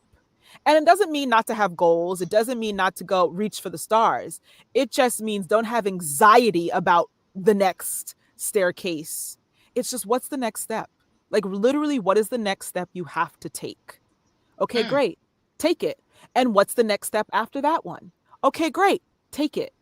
Because it's like, we have to remember, Rome wasn't built in a day. Like, people, and then you look at people with these long careers. Like, who was it? Cree Summers that you just read? Like, how long is her career? Like, you know what I'm saying? From that didn't happen different world. Right. Because A Different World came out, what? In the 80s? Late 80s? Yeah. Wait, when was the first episode of A Different World? I think it was in the late 80s. It was like, no. Was it? Yeah, it was like 80s. Because I know The Different World was a spinoff of The Cosby Show, right? 1987. Yeah. 87. Hey, that was my birth year. Okay. That's like 30, almost 36 6. years. Almost Almost 30, no, 37 37. years. Yeah. Yes. Wow. Wow. Wow, wait, wow. That shows 37 years. Wow. That's Hmm. crazy. But right, talking about her, she's been in this Longevity. thing for 37 years and probably I'm just more. saying, When I don't Freddie. even know when she I was started about with to it. say, and probably more, because she probably was a child actress or started before she got her chance at a different world. So Mm-hmm. Freddie yeah, been y'all popping. make sure keep trusting and believing in yourself, and that's another good point. Just like the whole trusting yourself and knowing that Mm-hmm. you are enough. Ooh, that's good stuff. That's good stuff. Ha! Somebody said Mm-hmm. making me feel old as hell. Who is that? What is that? Let me see. I hate when it doesn't show up as the actual person. It shows up as a Facebook user on here. Oh, that's Tamara. I don't want to say her name wrong, but I think it's Tamara. I always forget how to pronounce it because I don't think it's Tamara. Tamara sounds too much like right, and that sounds too easy. you know, when you trying to remember somebody's name, like, no, I don't think her name was that easy. I don't think it was that easy. I Not don't at think all. it was easy to remember. Nope. See, she said I was right. It was Tamara. See, I remembered. Because Tamara was too easy. She should get Because a. She should. She should I get would a have T-shirt. correlated her name. She should get a I free would have T-shirt. correlated her name with Tamara Mari, and my brain didn't Mm-hmm. do that. So I knew that was not right when I said Tamara.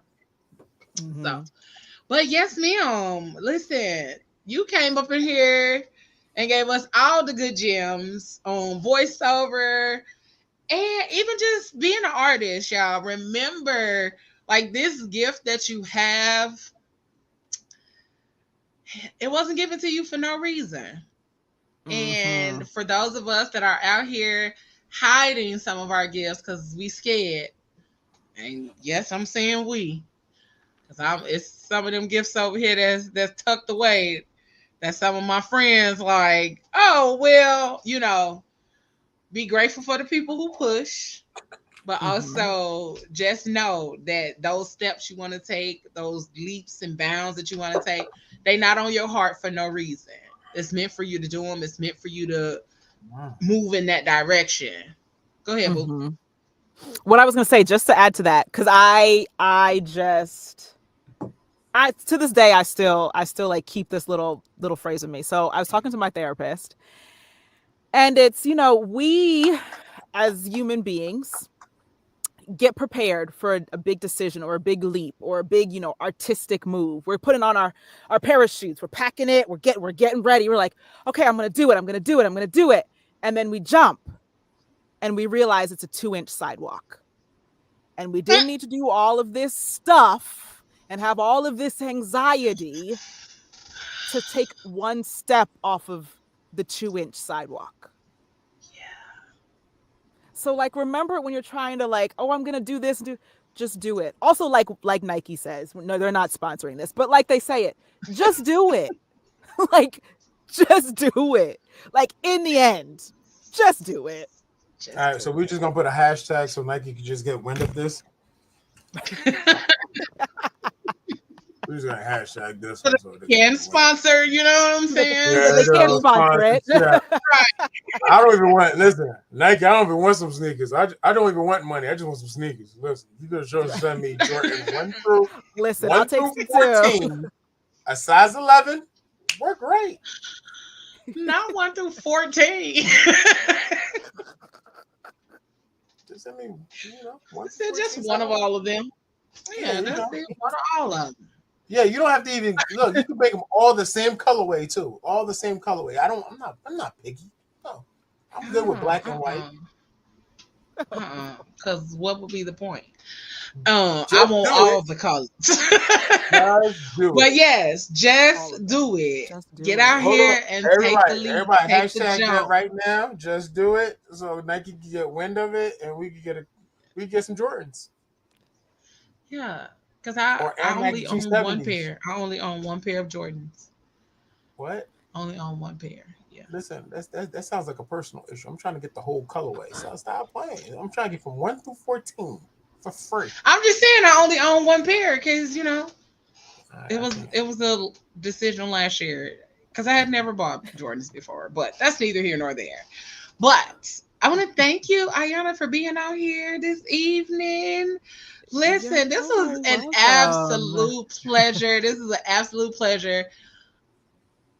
And not only was it a pleasure, it's also confirmation. And it's that extra little gut punch that I needed. I think we all Glad be I can be needing of them service. gut punches. Listen, thank you. It Mhm. was a firm but gentle punch. And I needed it. I think we all need those reminders that what you are doing is of purpose. What you're doing is Mhm. for a reason.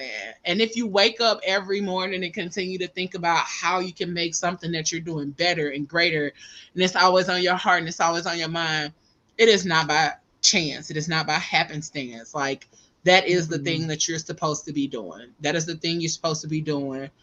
And even when you are confused and you don't know what the hell you doing or how you gonna keep going, just keep Mhm. going.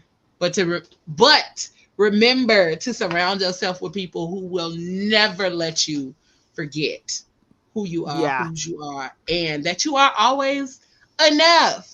Okay? Just do it. Okay. Period. Just do it. Period. Just do it. Do Just it. do it. Just You do it. are Okay? enough. Period. Period. Not comma. No. Period. Period. Okay? So, Ayana, tell the people how they can connect with you, darling, how they can check out your podcast and all of those Yes. amazing things. First you can go to my website. It's ayanabay.com. Mhm. Yeah. It's a beautiful AYAN. website, y'all. It's Thank you. beautiful. And she is gorgeous. Like, she is just as gorgeous on her website as she is on here. Oh, thanks. So yes, So, ayanabay.com, yeah. my website, everything is linked there, but also on Instagram, I am at Ayana Mbay, put my middle initial in there. I also have a podcast Insta at The Artist Pivot. But if you remember nothing, ayanabay.com, everything is linked there. So all of it's there. The podcast merchandise, my coaching, my acting career, my voiceovers, literally everything is at ayanabay.com. So if you're like, what were the handles? I don't know what's happening. Um, all at ayanabay.com or on Insta at Ayana Mbay, podcast Instagram, The Artist Pivot. And yeah, you can get the podcast anywhere, all major platforms like Spotify, Apple, what else is there? Everything. All of them. Like Listen, all because of them. sometimes it's hard trying to remember all of them. You Listen, I like, just send people the pod link. I just send the pod link so that you can click on whatever, like, because I think there's like 20 or so like players so that's linked. many. Here's It's the so pod many. link. You pick the player you want because there's so many. So many. Well, y'all make sure y'all go check out Ayana's website, follow her, subscribe. Y'all gonna see her in some big things, some big amazing things sooner than later. I'm speaking that because I just see that for her. And Thank you. I listen, receive make it. sure y'all, if y'all need coaching and all of that good stuff, if you want to learn how to get into voiceover acting and all of that, check her out. Cause I'm telling y'all, she's an amazing, like, she is to the point. She not gonna tell you no lie. She might tell you a joke, but she ain't gonna tell you a lie. I'm gonna tell you that. So she gonna make sure that you know what you need to know, that you get the information that you need, and that you are successful at what you're doing because that's what she does. So make sure y'all check her out. AyanaBay.com, the Artist Pivot Podcast, all of those great things. We thank you for being here tonight, lovely. It was You're a so very pleasure. welcome. Thank Oh, you. him and this We got the villain laugh. laugh. We got the laugh. We got the laugh, y'all. He said, "Let me go ahead, because I am enough." Period. Okay. Well, wait. We forgot the word of the night. I'm cultured. Boy, Oh get out of here. Lord.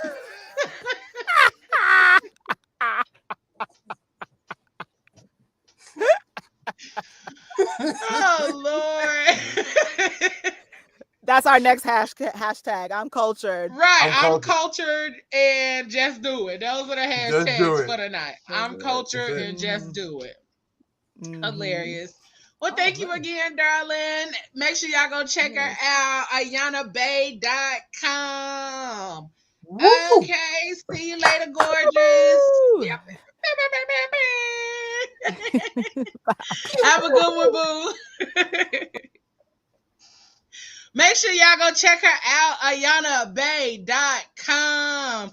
And if y'all didn't get out of them gems, just rewind it. Just go back, play the whole show over, and get all of that good stuff that she got for you because she is absolutely amazing. We only got 20 minutes left in this thing. Let me tell you something. We're gonna get into one hot topic that I saw. We just gonna do one because all of that good stuff, I don't even know what to follow up with.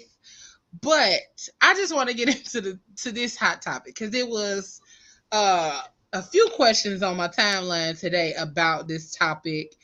It was. I'm gonna just play the video. Here we go. Is this a video? What? What? That was fake? Yeah, I thought it had some voiceover or some sound to it, but the woman that was in the viral brick assault video, she is charged with fraud after allegedly raising $42K on GoFundMe. Yeah, prosecutors note a history of false assault claims. So not only has she done it once, she has a history of false assault claims. And y'all know, in this time of record and post, she decided that she was going to post that and say that someone hit her with a brick.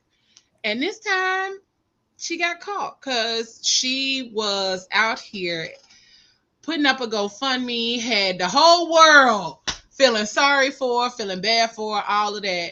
And this baby scammed $42,000 out of y'all people with the bleeding hearts. Because she, she had a sob story. She told y'all what her story was. So Ayla said, wait, so how did her face get like that? Yeah, that's the question. Like, what happened to her face? From what I read, she had an allergic reaction to something. And that's what caused her face to swell up on the one side.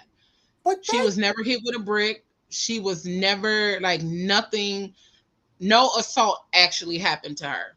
So she was out here recording and doing all of this stuff about the assault, this, that, and the third, or whatever. What was the rapper name? Willie D, I think. It was a bunch of people going to her defense, and of course, that was one of those topics where it was black men against black women. Black men need to protect black women, and black women need to stop. Da da da da da. And it was a whole uproar, and here we are. She was lying. so in a nutshell, we can honestly say you ladies are actually taking big L's this year because this is the second time y'all lied about something this big. You know what I mean? Who is y'all? I'm just saying the women culture. Yeah, y'all taking big L's. Big L's. No, they took big L's. They. I'm just don't put us all together. Don't put us species, all in a group. They. Y'all taking big L's here. Who is because y'all all got that Jesse Smollett type of syndrome going on right now. Because y'all just want to lie about some crazy shit. I don't Who is the other person? The one that said she got kidnapped. What was her name? Oh, Carly. Yeah, the Carly girl. Yeah, this one lying about getting hit in the face with a brick, and like, but you can't say this year because both of them happened last year. It's just, this one is still a big L for the female species, and then y'all want men to protect. It's a big L for her. Because I don't know why you would lie about something like that.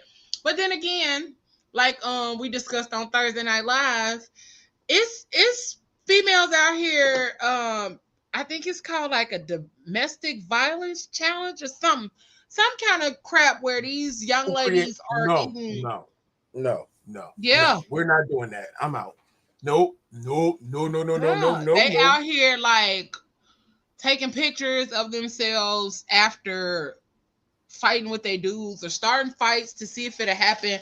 I'm gonna look it up, but I can't remember. I'm gonna have to ask JT from Thursday Night Live. But he was saying like how that's what's been going on. It's been people just posting random craziness. And I'm like, Domestic violence why? challenge? That's a I don't even thing? know that's what it's called. I don't know if that's what it's called, but it's a bunch of young ladies like recording themselves with like black eyes and all this other kind of stuff. And I'm like, are you really in a domestic violence situation or did like what's what? Was that makeup? Because then again, I don't know. And that's the thing, like you don't know these days. But that's also another reason not to be believing everything that we see on social media because people go above and beyond to lie. But then when people are actually telling the truth, it's like you don't know who to believe anymore. And that's why some of these people have not been found because they don't believe us when we say this person is missing or I'm just being real. it's Like, so much happening and it's so much like being swept under the rug. But one of the things that we aren't still talking about is the fact that there are so many black women and children missing, black and brown women and children missing, and nobody's looking for them. And they keep but saying, don't nobody know where these people are, but y'all don't know where they are because y'all not looking for them. Nobody's looking for them. but like I said, it's just like due to these two little situations. Like now, you just gotta be like protect. All right, people want us to protect women. All right, cool, but we gotta protect men too because like now you just randomly lying, saying somebody beat you up just to get money, and like who is she's gonna point that out to? Who hit her with the brick? She was saying like she was a group of dudes or something. She was saying like it was a group of dudes and she walked through them or something. I don't see. That's how you know I don't be paying attention to all of the hoopla stuff. But I saw this like 3 or 4 times down my timeline about why nobody was talking about it. Or then I saw that actual video and I was like, oh yeah, we're gonna talk about this because that's a lie. The reason that she got caught was because she was in Puerto Rico on vacation. She was recording herself and she was posting videos. That's how she got caught. That's how she got caught because she Oh was up man, posting I videos. can't. You can't She was make this posting up. videos. Yep, she You was can't make posting this up. videos online of herself on vacation. You won't be all And up in the videos with a fat face brick. Come over to death row. My bad, because I Snoop. mean, I'm like, I don't understand it. I don't understand it. You did all of this, and now what? Now you finna go to jail, Cicely Tyson, because you sat up here and lied, and now you're going to jail. And what you don't understand, the city like now the police department they're feeling some type of way because the pressure's on them. We like you gotta understand public of opinion. They goes deep with the police department. So now you know what they're gonna do? They're gonna hit you with that restitution. Mm, Hmm. mm, mm, mm, mm, mm. And it ain't You gonna thought be when you like, owe you thought when you owed your taxes was something. Wait till you get hit with a restitution. You can't get nothing. No license, no passport, no. because you can't go nowhere, you absolutely you nowhere, can't go. You can't get registration for your car. You can't do nothing. nothing. Okay. Oh man, I'm sorry. Like, look, I don't know. Were they bored that night? I Um, don't know. I don't know. I can't like. Oh no, like I don't know. What it's not. Is it still dangerous just to be black in America? Like I'm just being honest. Like you just got to make up new shit. Like Cause oh I don't know.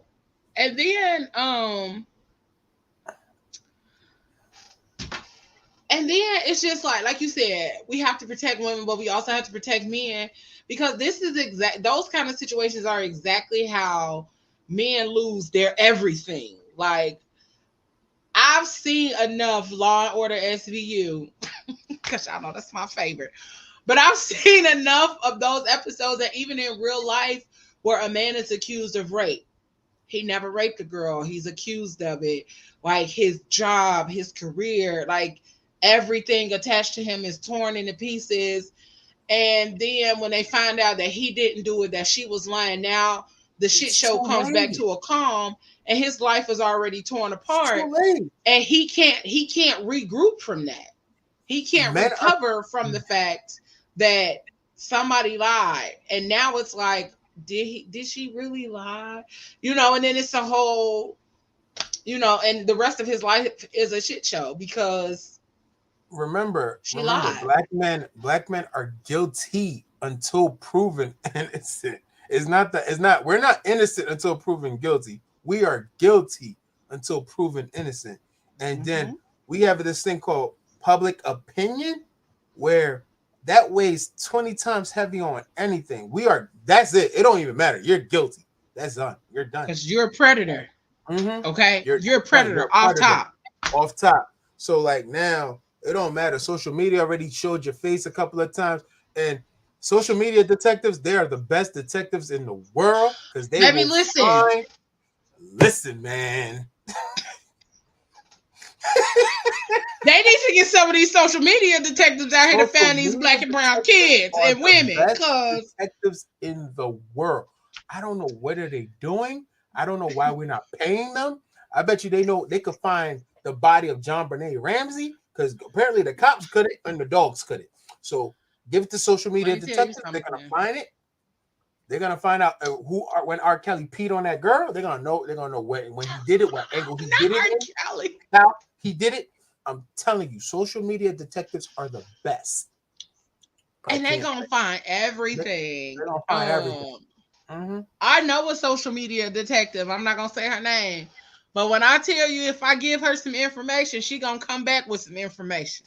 I'll be like, hey, I need you to look this person up for me. When I tell you, she gonna come back with oh yeah, he got this and he got that, and then they got this and this, that. I'll be like, girl, social media what I owe you? Did you pay for this information or did you get it for free?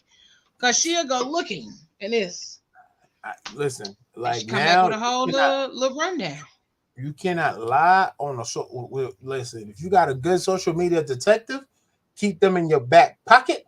Matter of fact, I am recruiting social media detectives right now. Please hit my I might connect you with mine. It may cost you a little. It may cost you a lot. But it's gonna cost you. But it's gonna cost you. A social media detective, I don't know what's going on, but they vicious. Yeah, so I don't know.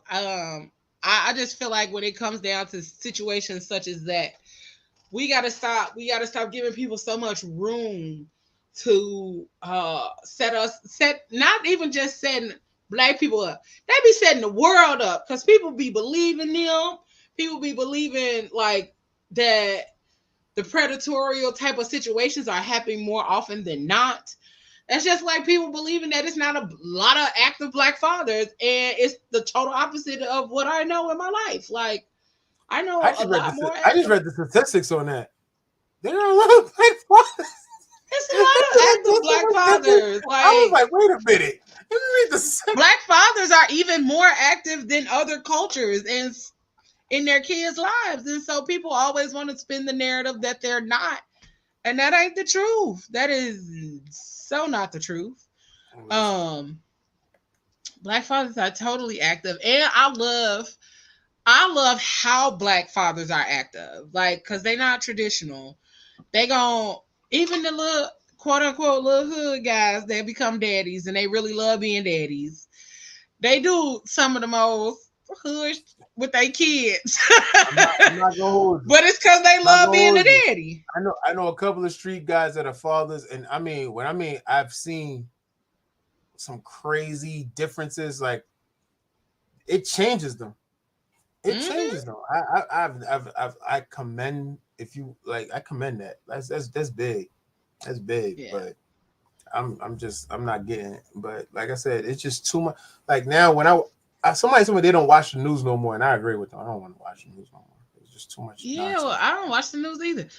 Like, I don't even watch regular TV for the fact that I don't want no reality. I don't want none of. I deal with reality every day. That's why I go to bed watching cartoons or something comical. I don't watch a lot of serious stuff all the time.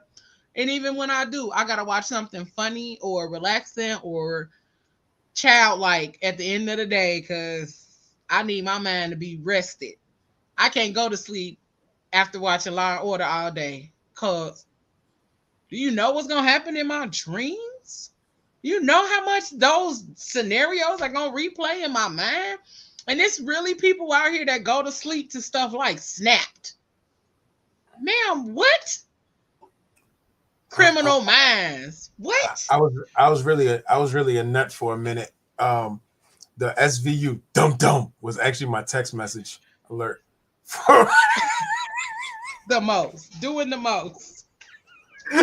I had them until one day I was like, oh no, I gotta change this. I mean, I wouldn't even mind that as an alert because that'll be funny.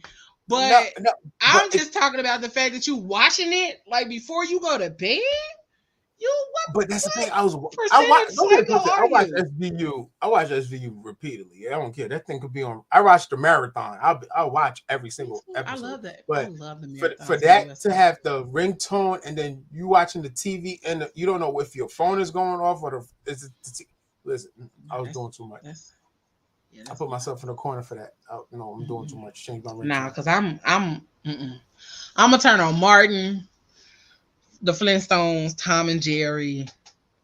It's kind of weird. Every time I call you, you are listening. You are watching some type of. I'm watching cartoons. Like anybody that really knows me knows that my cartoons are always on.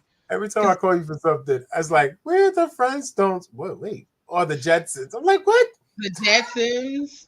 I pay my Boomerang bill faithfully so that cartoons are always ever present. And now they got Tom and Jerry and the Flintstones and stuff on Tubi. So it's free. Yes. Thank you. So yeah, cartoons are always going to be on over this way because I don't need the reality. Like I need to decompress from everything. Remita up here talking about she watched Bones. Then sleep meditation. Girl, go. Good day, ma'am. I watch Bones, then sleep meditation videos at bedtime. No, ma'am. She kills people. No, she is literally a pink Care Bear in real life that throws glitter. That is literally her personality. Now, not to say she don't think about it. Not to say she don't think about it. I'm just saying I ain't never seen her do it. Yeah, she's literally a pink Care Bear in real life. But yeah, no, I'm not that person. I cannot watch any of that, and I don't watch the news. Won't watch the news. And I get my weather from my phone or from my Echo Dot. That's it. I'm not watching TV. If something happens in the neighborhood, well, I'll just have to find out through conversation or scrolling Facebook. Because other than that, I'm not watching the news. But I did want to discuss that little topic real quick because it was a couple people talking about it. And I think it was on the D.L. Hughley show yesterday or the day before. But they were just talking about how she was in Puerto Rico or somewhere living it up, living her best life off the $42,000 that she gained from that GoFundMe. I didn't even know GoFundMe was still a thing out here in these streets. But what you talking about? Hell yeah, it's a thing. Apparently it is. That is the hood's life insurance policy. I mean, but I haven't seen. I'm just saying, like I haven't seen it like rotating as often as we did when GoFundMe first came out. So I didn't even know like people were still out here donating heavily like that. Maybe I should start a GoFundMe. Sure. But it's always crazy. It's always crazy when like it'll be something like that and people just run it up. But if it's something like a business, they give you $2. you end up with $2 out of 20,000 that you trying to raise. But they be over here getting scammed out of the money, and then when it's really somebody who's in need, y'all never really get it. That's crazy as hell. Y'all just better get on here and start telling them sob stories, y'all. Nah, don't. No, I'm lying. Don't do that. Don't do that. Don't scam nobody out of no money. But listen, thank you again to our beautiful guest, Miss Ayana Major Bay,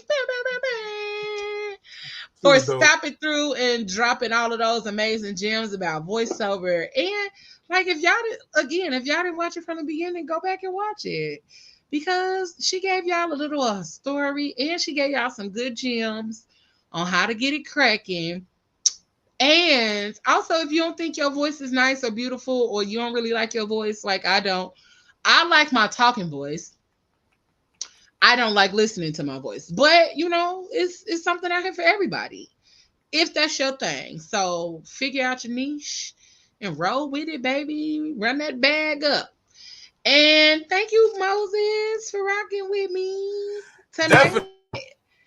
We did good, boy. Yeah, we did good today. We did good. Tag team, double Leo energy on here tonight. You know. Oh, are we gonna say? I'm gonna say happy birthday to Pablo. Happy birthday, Pablo. Happy birthday, Pablo. It's too many Aquarians. I'll be at a strip club right now and doing something. He is crazy. at dinner with his mother. He's at dinner with mom. Hope you're enjoying dinner with mom. It's too many Aquarians on the PGC team. I've had to say happy birthday like 6 times this week, or between last week and this week. So happy belated to Auntie Genesis. Happy belated to Dom King. Happy belated to my twin. His birthday was yesterday. He's not really my twin. We 9 years apart. We look exactly alike. To my biggest brother, my big brother. His birthday was yesterday. Who else have I had to say happy birthday to? It's a lot of birthdays. A lot of January birthdays with people that I'm living Pablo right now in Genesis. Yeah, January and February birthday. Genesis' birthday was last Tuesday. Pablo's is today. My brother's was yesterday. Dom's was yesterday. So happy birthday, all you Aquarians. It's too many of y'all, and I can't remember everybody's birthday. Ayla's is next Saturday on the 3rd. So yeah, that's as far as I'm gonna go. Happy birthday, y'all. Just in case I don't remember to say it after today. I be trying. When Facebook give me the notifications, that's why I be like, yeah, it is their birthday. Happy birthday. But yes, happy birthday, all of you great peoples. Again, thanks, Moses, and thanks, Ayana. We finna get up out of this thing. We want y'all to have an amazing evening. And again, y'all know what I always say each and every time. Whatever you do for the rest of the evening and the rest of the week, don't do it with your half ass. Do it with your whole ass. All right, y'all. We up out of this thing. Make sure you share, follow, and subscribe to the Phat Girl Chronicles, PGC Media, and PGC After Dark. Remember, the aunties are on this week. We come back next week. All right. And we talking about healing the Black man's heart next week. Okay. Whew, that's going to be deep. I don't think I'm ready. I just want to hear what you got to say about that. Listen, come on there. You did good last week. So come on there next week. Are you going to pop in? I'm going to pop in. You going to pop in? How y'all plan on healing the Black man's heart? It's not a plan. It's just, it's just a conversation of how us as Black women can help y'all to do that. We not trying to do it. Oh, it's so for y'all to do it. Y'all break it, and then y'all just want us to. Oh, okay, all right, gotcha. I don't break hearts. Y'all break y'all own hearts, having expectations of me. Bop, that's how that's gonna go. Yeah. I don't break hearts. Y'all be out here setting yourself up for failure. I'll be telling y'all who I am from the beginning. Y'all just be scared of all this magic and marvel and wonder and rainbows and shit. So that's on y'all. But this shirt will soon be available on the website, along with all of our other merch. Listen, y'all gonna see me wearing a lot of merch, and when y'all see it, just know that it's coming. It's coming soon. All right, it's coming soon. We Oh got yeah, I'm coming out with my own podcast merch too. merch, My own Leo PGC shirt. merch. Coming out with my own Moses PGC merch. Okay, all right then. We're gonna put that on the website too. Yeah. And all proceeds will go to PGC. But we out this thing, y'all. Have an amazing evening. Love on somebody, love on yourself, and know that you are enough. Period. Okay? We up out this thing. We love y'all. Thanks for tuning in. And make sure y'all check us out next week. We'll be back. Bye, Coach Coco.